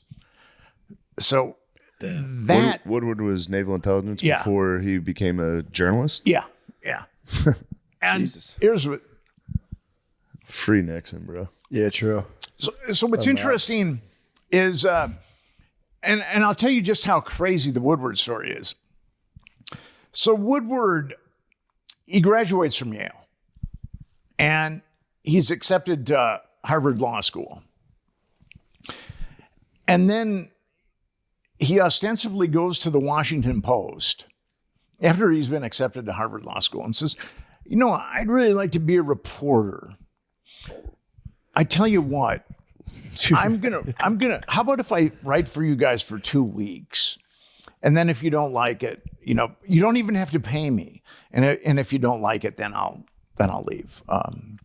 So that was the deal that was ostensibly made with the Washington Post.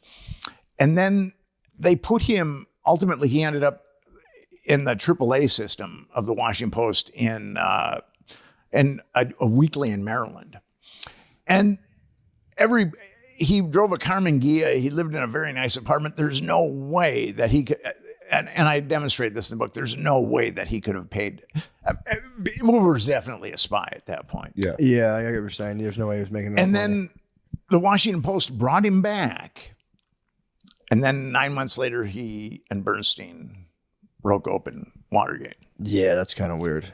It's they tell all kinds of other lies, but Deep Throat is definitely the biggest lie that they tell. Do you think the stuff happening to Trump now might be some sort of interference operation or what? I don't know. You said it, brother. Yeah. I was waiting to ask, and I was like, I don't. I was curious. It sounds exactly familiar. It. Yeah. I don't. It's really hard to know with Trump. I don't see how that guy cannot be compromised myself. I mean, but it does have the thing that reminds me of it is like the hallmarks of like JFK and Nixon, where it's like, let's de-escalate with Russia, let's de-escalate with North Korea and China. Like, why are we? You know what I mean? It seems to be that. I'm willing to keep my mind open on that. Yeah. His tax bill was probably the biggest redistribution of wealth that we've ever experienced in the United States in a short period of time. So he did help the rich get richer and the poor get poorer. He's also circled in Epstein's black book. Yeah. Right. Which is pretty incriminating. And he denied being with Epstein, but an Epstein victim has come forward and said that she'd talked to another Epstein victim. They were adults, but that Trump had been kind of hard on the one victim. So hard on how so? Just a little rough. Sexually rough. Yeah. I knew it was a dynamo in the sack. I mean, we're not talking leather and S&M type stuff. Yeah. You just put a hurting on a lady at Epstein's Island. Yeah, I would say, if you're on the, he was pretty good pals. They were really good pals. And it's tough to know. He said that he heard that Epstein. I heard he broke it off after the first one when Epstein got arrested in Florida. Well, he ostensibly broke it off before then. Yeah. But, I mean, Donald Trump has problems with veracity, so it's difficult to know. Has there been any connections of him and Epstein after that? Like when he said they were done being friends? He took Epstein's plane. After that? Yeah, after that. And he was also visited Epstein's house. A deposition from Epstein's brother, Mark, talks about that. Damn. So he did lie. Trump did lie about that. Yeah. Gotcha. With Gates. And Gates revisited him too, didn't he? Well, here's the thing with Bill Gates. Yes. The media cover story on him is that they met in 2011. Mm-hmm. The Evening Standard did an article on Epstein in 2001. And according to that article, Gates and Epstein were doing business in the 90s. Damn. So there's a lot that's been covered up about Epstein. And there's guys like me that really want to get at the truth, but the government and the media are just fond of kicking out salacious details. And it's really hard to get to the truth because there's been so many lies.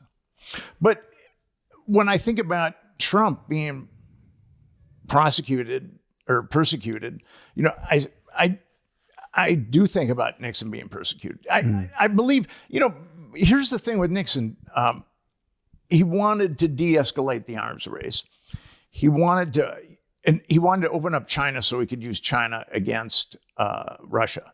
I mean, that was his thing, and it was working for sure.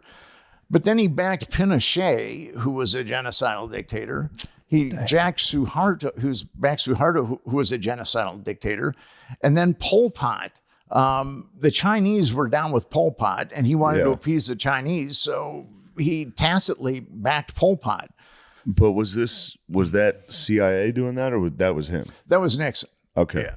I mean, the CIA ultimately did things that enabled it. They got it done. Yeah. So gotcha. With Nixon, it's not. The media has sold Nixon as good versus evil, but it's not quite that simple. Yeah. And the media has also said that it was the left that toppled Nixon when it was actually the right that really had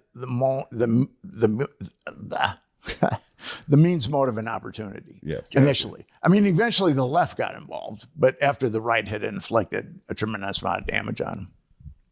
Dang. Yeah, I had no idea. I never really asked. I didn't know much about Watergate. I thought he just got caught doing something kind of bad. And everything that, like I said when we started, everything that you know about Watergate is a lie. Damn. Just about everything. Shit. Let's take a pee break. Yeah, I do have to pee really badly. Quick break. Quick break, yes. It can be easy. Hey! I'm joshing. Eat your chicken, dude. It can be easy to ignore our social battery and spread ourselves thin, especially with social gatherings picking up after the winter. What's the right amount of socializing for you? How do you recharge? Maybe you thrive around people, or maybe you need some more time alone. Therapy can give you the self-awareness to build a social life that doesn't drain your battery. Personal endorsement. Golly. Yeah, man. You got to fucking figure all these questions You out. got to answer these questions. Otherwise, you're going to spread yourself. Yep. Last thing you want is to be spread. You don't want to be spread, dude. Have you ever been spread? Yeah, you be careful. No, thank God I wouldn't. Right now, I've been spread. Thankfully, spread? I've been home lately, but I was Sure, spread. yeah, you I get was spread out, yeah. gaping in the last couple of weeks. Yeah, true. I'll spread myself out a lot of times, family, and then I'll just Spread yourself in front of your family. Yeah. At Thanksgiving, you come there, you spread in front of everyone. I'm like a turkey on the table. You can just lay down, put an apple in your mouth, and just spread. If you're thinking of starting therapy, give BetterHelp a try. It's entirely online, designed to be convenient and flexible, and suited for your schedule. Just fill out a brief. It's so funny thinking of them getting this ad reads. Brief questionnaire to get matched with a licensed therapist, and switch therapists anytime for no additional charge. And you know that's something me and Matt love the most about BetterHelp. True. Find your social sweet spot with BetterHelp. Visit BetterHelp.com/MSSP today to get 10% off your first month. And that's BetterHelp, HELP.com/MSSP, dude. That's what I'm talking about. Think about your dad coming down at Thanksgiving and fucking spread himself. I just like to switch up. They're like, you're narcissistic bipolar. I go, next. Try again. Nope, wrong. I demand another. All right, here we go. Ever experienced the agony of harsh smoke, throat burning, or coughing attacks when smoking cannabis? The struggle is real, but the solution is chilly. That's right. I'm talking about the smoothest way to light up, and that's with Freeze Pipe. Freeze Pipe makes a unique line of freezable pipes, bubblers, and bongs that are 80% colder than using ice cubes to chill smoke. The magic is in freezable glycerin. The magic is freezable glycerin chambers that come on every piece. Simply, pause. Is that what? Simply pop the chamber in the freezer for 1 hour, and as smoke passes through, it's instantly chilled by over 300 degrees. So every puff arrives ice cold and cough free. Yeah, I mean, dude, we can joke around all we want. Those things cool down smoke. You can't deny it. It is what it is. Those are just the facts. American owned and with over 100,000 happy customers, Freeze Pipe uses the thickest glass and market-leading glycerin chambers for a smoother experience you have to feel to believe. Ditch harsh smoke forever by visiting thefreezepipe.com and use code DRENCHED for 10% off your order. That's thefreezepipe.com and code DRENCHED for 10% off. Shop today for free shipping and smoke like royalty without paying a king's ransom. Lucy is made for your nicotine routine and delivered straight to your door. It's 100% pure nicotine and always tobacco-free. You can choose your preferred form, pouches, breakers, or gum, and you can choose your strength from 2 milligrams to 12 milligrams. 12's a lot. And I'll tell you what, I know some hockey players that would like that. Oh, yeah. Flavors include mint, apple ice. That's the hockey player's favorite. True. Espresso, mango, and more. Save yourself from the weekly gas station stop and sign up for a monthly subscription, which saves you 15%, no commitment, cancel anytime. Yes. Avoiding the gas station stop is very nice. Yeah, man. That's big for Lucy. Yeah, I might get in a fight. Personal endorsement, I go to the gas station sometimes for my gas station fix. I don't like it. That's why I switched to Lucy, and I like Lucy. Yep. You don't have to talk to any ruffians that might be hanging out there. The ruffians there, yes. Careful. The product that sets Lucy apart is Lucy Breakers. It's nicotine pouches, but with a tiny capsule inside. That capsule contains a liquid flavor that saturates the pouch before it's even in use. Oh, fucking saturate some lady's pouch. Break it in with your teeth and boom, instant nicotine release when you need it. Let's level up your nicotine routine with Lucy. Go to lucy.co/drench and use promo code DRENCH to get 20% off your first order. Lucy offers free shipping and has a 30-day refund policy if you change your mind. Lucy.co and use code DRENCHED to get 20% off and always free shipping. Straight and up. Here comes the fine print. Lucy products are only for adults of legal age, and every order is age verified. Warning, this product contains nicotine. Nicotine is an addictive chemical. Shit. Oh, please. Also, this week I'll be in Las Vegas. Please come. Wise Guys, Las Vegas. Go to mattmccusker.com for tickets. Yeah, and there's a bunch of other shows. Please come. Bye. Yep. Just don't even ask. Stick your fucking beak in the camera. Get in there. Sorry. That'll be quick. Me, Lemaire, and Nate's show is on May 7th at the Creek in the Cave. If you're in Austin, Texas, please come. Those have been really fun shows. Yeah, they they've are. been great. The And next now one's- Nate's with you guys. Nate's with us. It's a 3-man team now. You guys are, yeah. Pause. Resume. Ooh. Yeah, Don't ever backtalk Matt sorry, like that sorry, again. Matt. Sorry. And please come to Raleigh at Good Nights in Raleigh on June 6th. Thank Oh, you. God. Now we got a big shot touring comic. yeah. Well, I wish. Thank you. Thank you. Goodbye. Yeah, before we get into the Watergate stuff, Yeah, we'll do this as like a precursor almost. Almost. There you go. Yeah, we'll do it as a precursor. yeah, because a lot of the people listening to this are young men that just young men that have never really heard of Watergate or have just a brief summary of some names and what the overall scandal, or at least is portrayed as. The official narrative. Yeah. Okay, the official narrative with Watergate is Richard Nixon sanctioned Watergate, and the burglars got busted. And then Nixon tried to cover it up. And then that's ultimately what he was taken down for, is obstruction of justice. Okay. But the real Watergate story is Yes. Nixon didn't have a clue that those guys were breaking in to the Watergate. He had a couple of guys on his staff, Jeb Magruder, who was acting chairman for the committee to re-elect the president, and John Dean, who was counsel to the president. Those two guys sanctioned the Watergate break-ins. And the burglars, G. Gordon Liddy and was the only one that wasn't CIA. All those burglars were CIA guys or CIA assets or had been CIA assets. G. Gordon Liddy was the only one, and he'd worked for the FBI. So Liddy was the point man, and Liddy thought that breaking into the Watergate was coming from Nixon's attorney general, John Dean, or John Mitchell. Right. He had no idea that it was coming from Jeb Magruder and John Dean. So they sent the burglars in the first time to get as much information on the Democrats. Now, the Watergate was the 6th floor of the Democratic National Committee was on the Democratic National Committee was on the 6th floor of the Watergate. And the burglars broke in the first time, and they were looking for like democratic strategies, things like that. Gotcha. And then they broke in a second time. The first time they broke in, they didn't get caught. They did not get caught. No. And this was how long before the second break-in? About 3 weeks. Okay. And then 3 weeks later, they were ordered to get as much dirt as they possibly could. And the Democratic National Committee was connected to a brothel that was a CIA honey trap. And what happened was the secretary at the Democratic National Committee had in her desk, she had pictures of a bunch of prostitutes. Yeah. And Democratic VIPs would check out the pictures of the prostitutes. I'm busted doing that. So that was a whole separate issue. Yeah, so we got that one. All right. Yeah, we got that one. I think we're good. Yeah, so we have the preamble. Let's fire it up right back to where we were, which was, what were we talking about? Yeah, Bill Gates. Easy. All right.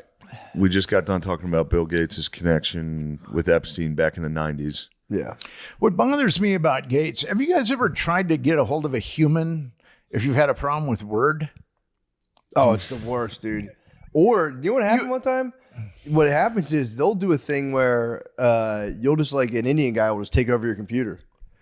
Like, I was like moving my mouse and my mouse would start going to the left and I'd be like, what the fuck? And he was like, sir, please stop. Yeah, they'll just, if you gotta give them permission, they'll just get into your computer and start fucking going nuts on it. You've gone through, I've never been It able took to a lot for me to get that, though. I was chatbot after chatbot. If they got into my computer, dude. Yeah, and They eventually. could ruin all of my total war campaigns. Dude, you could They tank could start a war with Russia, dude. I don't want that. You know, here's what your I own mean. Watergate. There's a number of things that bother me about Bill Gates, but one of the preeminent things is he's buying all this land. Yeah. Why can't he put a call center? You know, on one of those acres. I mean, if he just spent a little of his money and made a call center in Idaho. Or have the dudes like hoeing all the strawberries, the Bluetooth, and they could do two at once. Yes. Yeah. See? But not Billy. He's got because I'm a writer and I rely on Microsoft Word, unfortunately. Dude, and I had some problems with it about 6 months ago, and I desperately tried to talk to humans. Yeah. Can you find your Word documents that you save on the OneDrive? If I save anything on OneDrive, I can't find it. I don't know where it is on my computer. Sorry, we don't have to talk about computer files. Well, I mean, I can try to give you. I can try to give you some tips. I can't find the file afterwards. I'm stumped. I'm currently stumped. I try to You lost your files. I just try to, like, they're there, but then I try to email them to someone as an attachment, and it's just like, where is it? I'm You like, need I a don't call know. center. I do. You desperately need You got a to call let center. the engines into your computer, and they'll just start. Yeah, they'll get it. They'll get in there. Which I don't know how I even got in there. That was kind of nuts. I was like, what? Get out of my fucking mouse. I mean, Gates wasn't making enough money selling Microsoft Word. Now we have to rent it, and then Yeah, the suite. there's no call center. I mean, you know. Yeah, that might be his most, honestly, out of everything he's accused of, that might be the worst. Was he ever accused of laying with ladies at Epstein's? He's been outed that way. Yeah. Not with Epstein, but with some other scenarios. Okay. But if he's been outed in other scenarios, I mean, why wouldn't Yeah, he why be? wouldn't he do Yeah. it? Then his wife was the one who, like, blasted him on the Epstein stuff. Actually, Which is good God. according to the media, she left him Because of it. because of the Epstein stuff. Yeah. Yeah. But he who and knows, Epstein went back to the 1990s. Damn. Instead of 2011. There's so much bullshit that's been manufactured about Epstein and so much salacious dirt. It's really unfortunate. You've got a guy that trafficked children for 25 years, and our media, no one in the mainstream media has called for any justice for any of those victims. No, Yeah, that's, well, it became right wing to even care about it. that's been that's not for that's sure. what happened. If you That care became about it, also you're right-wing. that's a big thing we talk about a lot on this is like we don't do anything about it. The only thing you can do with Epstein is just on a podcast be like, the fuck? Yeah. What was that? Yeah, true. They killed him. We knew they were going to kill him. Yeah. And he trafficked kids and no one, that's as far as we get. There's a couple of things with Epstein that people just don't know. Okay, 'cause there's the Epstein Victims Compensation Fund that where a lot of Epstein's money went, and 225 victims applied for money. 150 were given. 150 were given money, and 8 decided not to take the deal. So ultimately, 142 were given money. Damn. Can you imagine being cheap with that money? But think of all the girls that he trafficked, and only 225 were come forward. But there's a couple other things. If you take any money from that fund, you've got to sign an NDA where you cannot name any of the perpetrators. And also, I know 2 psychologists, and one of them is very eminent. She's in the world of psychology, she's quite the superstar. She's counseled a woman, and then another psychologist is counseled a woman. They were under 10 years old when they were trafficked by Epstein. And one actually described Epstein's home and then talked about a park that was by his house and a number of things. And she was under 10 years old. And then I know of one other, I mean, these two psychologists I know pretty well, but then I know of another account too that I've been told of another account from someone who's, I think, legitimate, but I just haven't been able to corroborate it. So you've got the Epstein Victims Compensation Fund is a huge cover-up tool. Damn. It's being used to do what the government can't, to get these girls to shut up. And you've got to, and according to the government and the mainstream media, the youngest Epstein victim was 14 years old. So if you're going to apply for that fund and you're younger than 14, they're not going to give you any money. And we have no idea of how it works. We have no idea what the criteria is. It's behind it's in a black hole, essentially. It's weird that they're not, why would, like, I mean, it's not weird. We know why, but it's clear it's a cover up. They're not being open about anything. This should all be, like you said, you filed for Freedom of Information Act and all that. This should be public, right? Well, yeah. I mean, it's like, what's the point of being like, we can't tell anyone what pretty happened? useful to know, in terms of like voting for politicians. Yeah. Be like, oh, you raped a kid. Yeah, did he rape a kid? Yeah, you're out, dude. We can't vote for you. Yeah. I wrote a book called The Franklin Scandal, which is basically, Epstein is a carbon copy of the Franklin Scandal. It was about a child trafficking network. We talked about that the first time I was on your show. Mm-hmm. And this time around, I mean, I was on to Epstein in 2012, and I got his black book in 2012. Yeah. And I ultimately published it. Gawker helped me publish it in 2015, but it took me 3 years to get that book published. It's kind of interesting. Once the book was put, nobody wanted to touch the book. Yeah. And but once the book was published, the floodgates opened on the book. Yeah. And I started an organization, a 501c3 called Epstein Justice. And what we're trying to do is to get a commission formed to actually look at the perpetrators. We want the perpetrators to be accountable, and we want to know why the government is covering up child trafficking. We have two simple objectives. We want the perpetrators prosecuted, and we want the government to tell us why it's covering up child trafficking. Yeah, like why did they seal the original case when he got busted the first time? That all got sealed, didn't it? The very first case way back when. A lot of that was sealed. I mean, I was able to get a lot of documents from the police and also the feds. They're floating around out there. I mean, the feds, when Epstein was originally busted, the Palm Beach Police Department started investigating in 2006. And then about a year later, they they were going to arrest Epstein on 5 counts of child abuse. And they knew, they had statements from 5 minors, but they knew of 17 others. So there were 22 minors there. And then that case got taken away from them and it was put into a grand jury. And how grand juries work is a special prosecutor is chosen for a grand jury, and he's the one that presents evidence to the grand jurors who they're just regular citizens that have shown up for jury duty. And so grand juries have been notoriously easy to hijack because you just show them the evidence that you want to show them.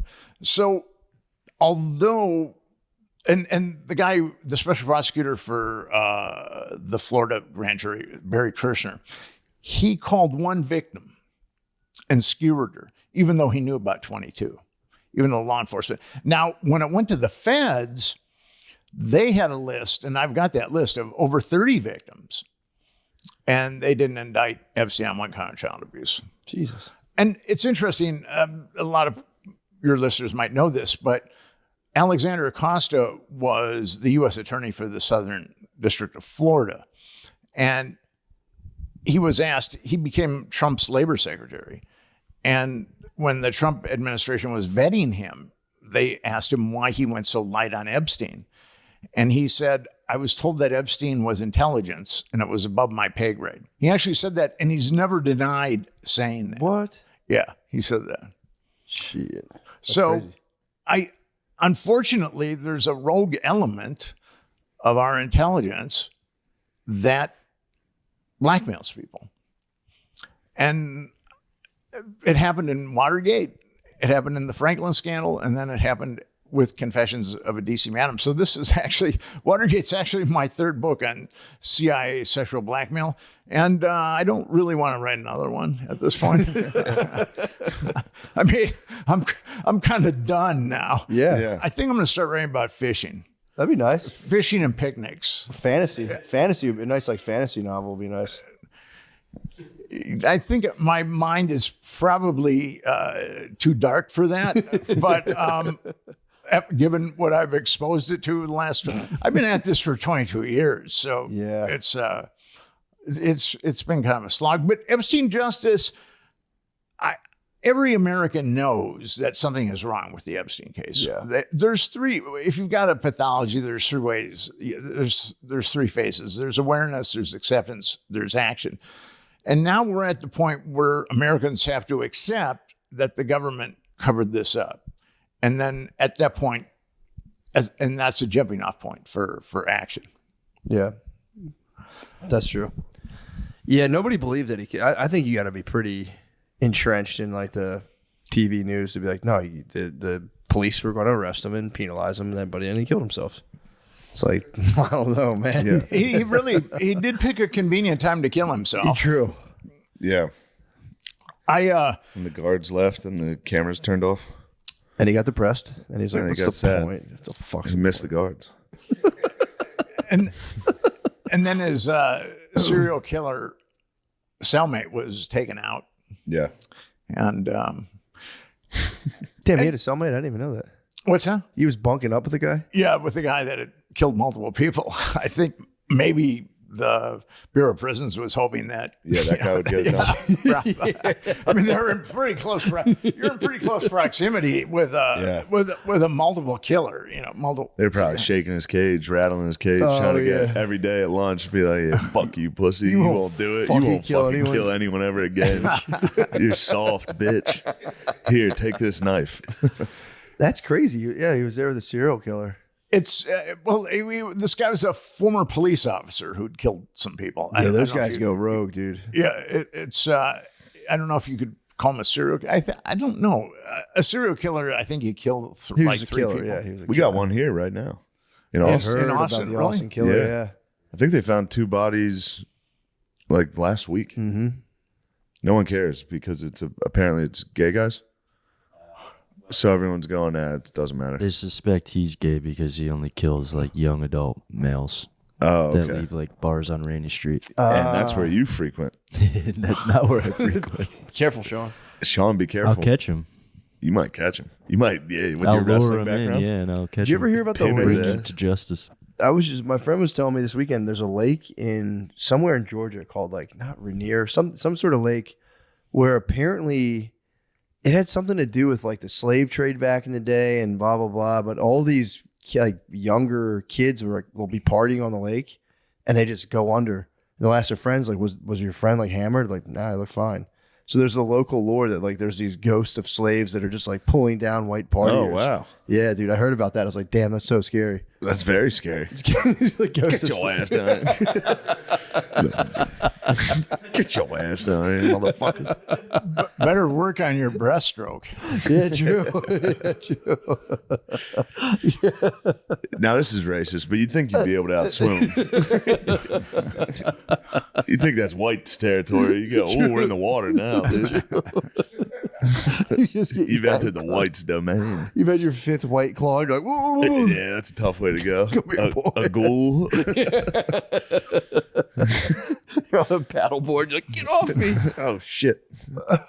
My Either way. first major investigation was into a I serial thought you killer. liked that. I love it. My first major investigation was I'm from Minneapolis and I Sure. wrote for the Weekly, and there was a crazy woman who she ran an organization called Whisper, and she tried to mainstream prostitutes, get them out of the life.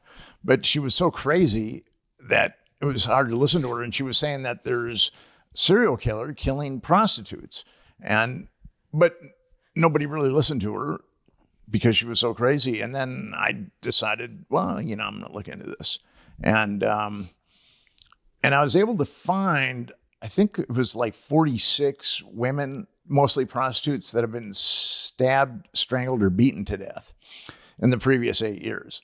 Now, law enforcement had denied that there was a serial killer, but then I showed them my list, which was really difficult to put together. Yeah. I showed them my list and I said, I went to the Minneapolis Police Department. I went to the St. Paul Police. I said, you guys really want to say that there's no serial killer? And then they kind of copped to it, but then it was a task force was formed. Oh, wow. Did they ever get the guy? And the way of that article. No. And they're really hard to catch. Yeah. If they're good. I mean, if they're stupid, you can get them after one or two. True, yeah. But if they're Ted Bundy or someone. Was Dahmer in Minneapolis? He was in Wisconsin. Oh, okay. He's in Milwaukee, right?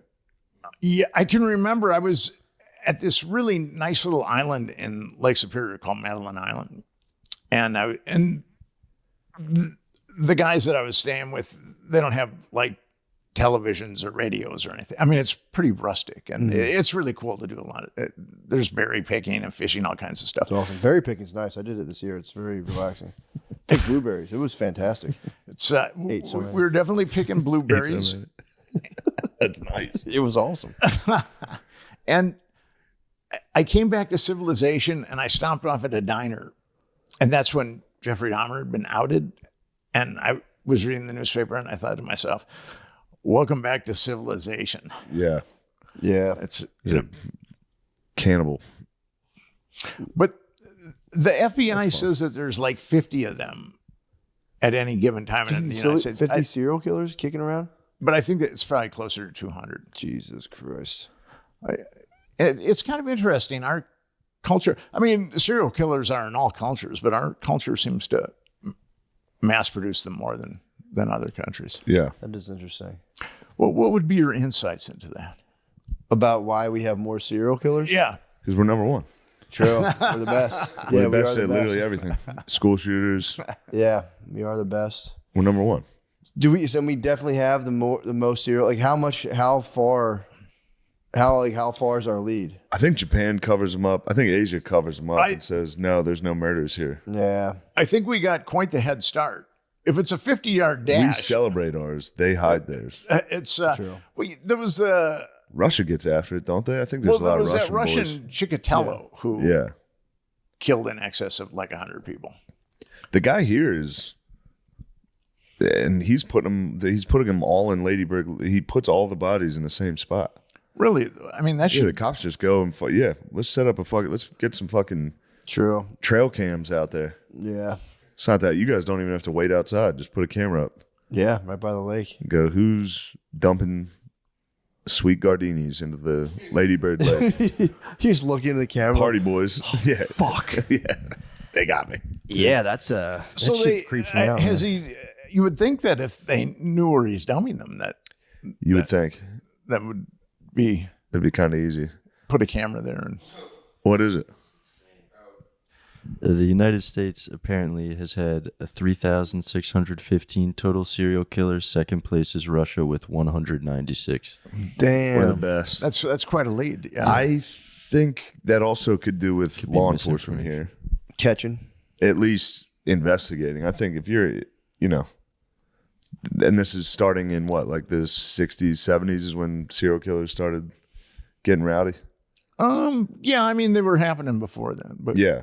But I mean, noted, But like getting caught yeah. and being like in the news. We had media and people looking out for it. We have more You could be in the middle of fucking Russia killing people and no one would ever. You go village to village. They go, yeah, that guy's gone. Chikatilo was doing that, though, the Russian serial killer. But Yeah. we have more like shooters. We have more. I guess that's Soviet, because we have all them guns. But the guns thing, what's interesting is Canada has pretty much the same amount of guns per capita as U.S. Really? And they're not shooting people like we shoot people. That's interesting. I wonder what the hell it is. Red food coloring, red food dye. Yeah, I don't know. I mean, maybe it is just Too much MTV. I think it's What's your theory? Too much Beavis and Butthead in True. South Park. And Marilyn Manson. I think it's people eating McDonald's. Yeah, I was about to say tuna McDonald's. chicken nuggets. I was just thinking the same thing. You do go nuts if you have nuggets. Dipping your fries into a Frosty. And you're You go, I should kill that bitch. This My- reminds me of a knife into a hooker. My theory on McDonald's, it's all made out of the same substance. It's just at different temperatures. Now, I could be wrong. It's Soylent Green. I mean, I should add that too. Would your generation know what Soylent Green is? I've heard of it. It was that one-stop shop. Like you could just drink the shake and it replaced food, basically. No, actually, it was a movie where the population had kind of escalated and they were recycling people. Vis-a-vis lunch, breakfast, and dinner. They have a thing called Soylent that I swear to God it's like a meal replacement. It was a Charlton Heston movie, actually. It's kind of fucked up. They named their shake after that. Yeah, that's a weird one. It was before he became president of the NRA. Damn. Yeah, I don't know. That is a mystery to ponder. Why would we have the most serial killers? Our rough competitive edge. I bet we have the most of literally everything. True. At best. I bet we have the most pedophiles. I bet we got it on lock. Everything. Best slam dunks. Most slam dunks. True. Everyone in their own way has to aspire to greatness. You got to do something crazy. It's true. Well, what's interesting is the United States, I think, is the most spiritual country and the most material country. There's more spiritual options here than I think anywhere else. But yet there's also a rampant materialism. Yeah. It's kind of interesting. Yeah. Maybe all that materialism begets that. You know, you go, why do I need all this shit? I need to find something. Well, your materialism begot me starting a podcast. Yeah. So it's kind of interesting. I'm a really bad speller. I was really dyslexic as a kid, and I can't really spell. If it wasn't for spell check, there's no way I could have been a professional writer. Yeah. So I was at a buddy's place, and he had one of those Macs, and he put spell check on, and he said, and I watched the spell check correct all the words, and I thought, I got to get one of those. So I got a Mac, and then I moved to New York, and I'd covered this conference on genetic engineering, and I was writing an article about telomeres. They're like the egglets on the end of your chromosome. And every time a cell divides, the telomere shortens, and that's what determines your obsolescence. So I plugged telomere into her search engine. This was even before Google. And then there was all these hits on telomeres, and I got a bunch of information about it, and I was able to write the article. But as soon as I saw those hits on telomeres, I said, I got to get one of those. That kind of was a Freudian.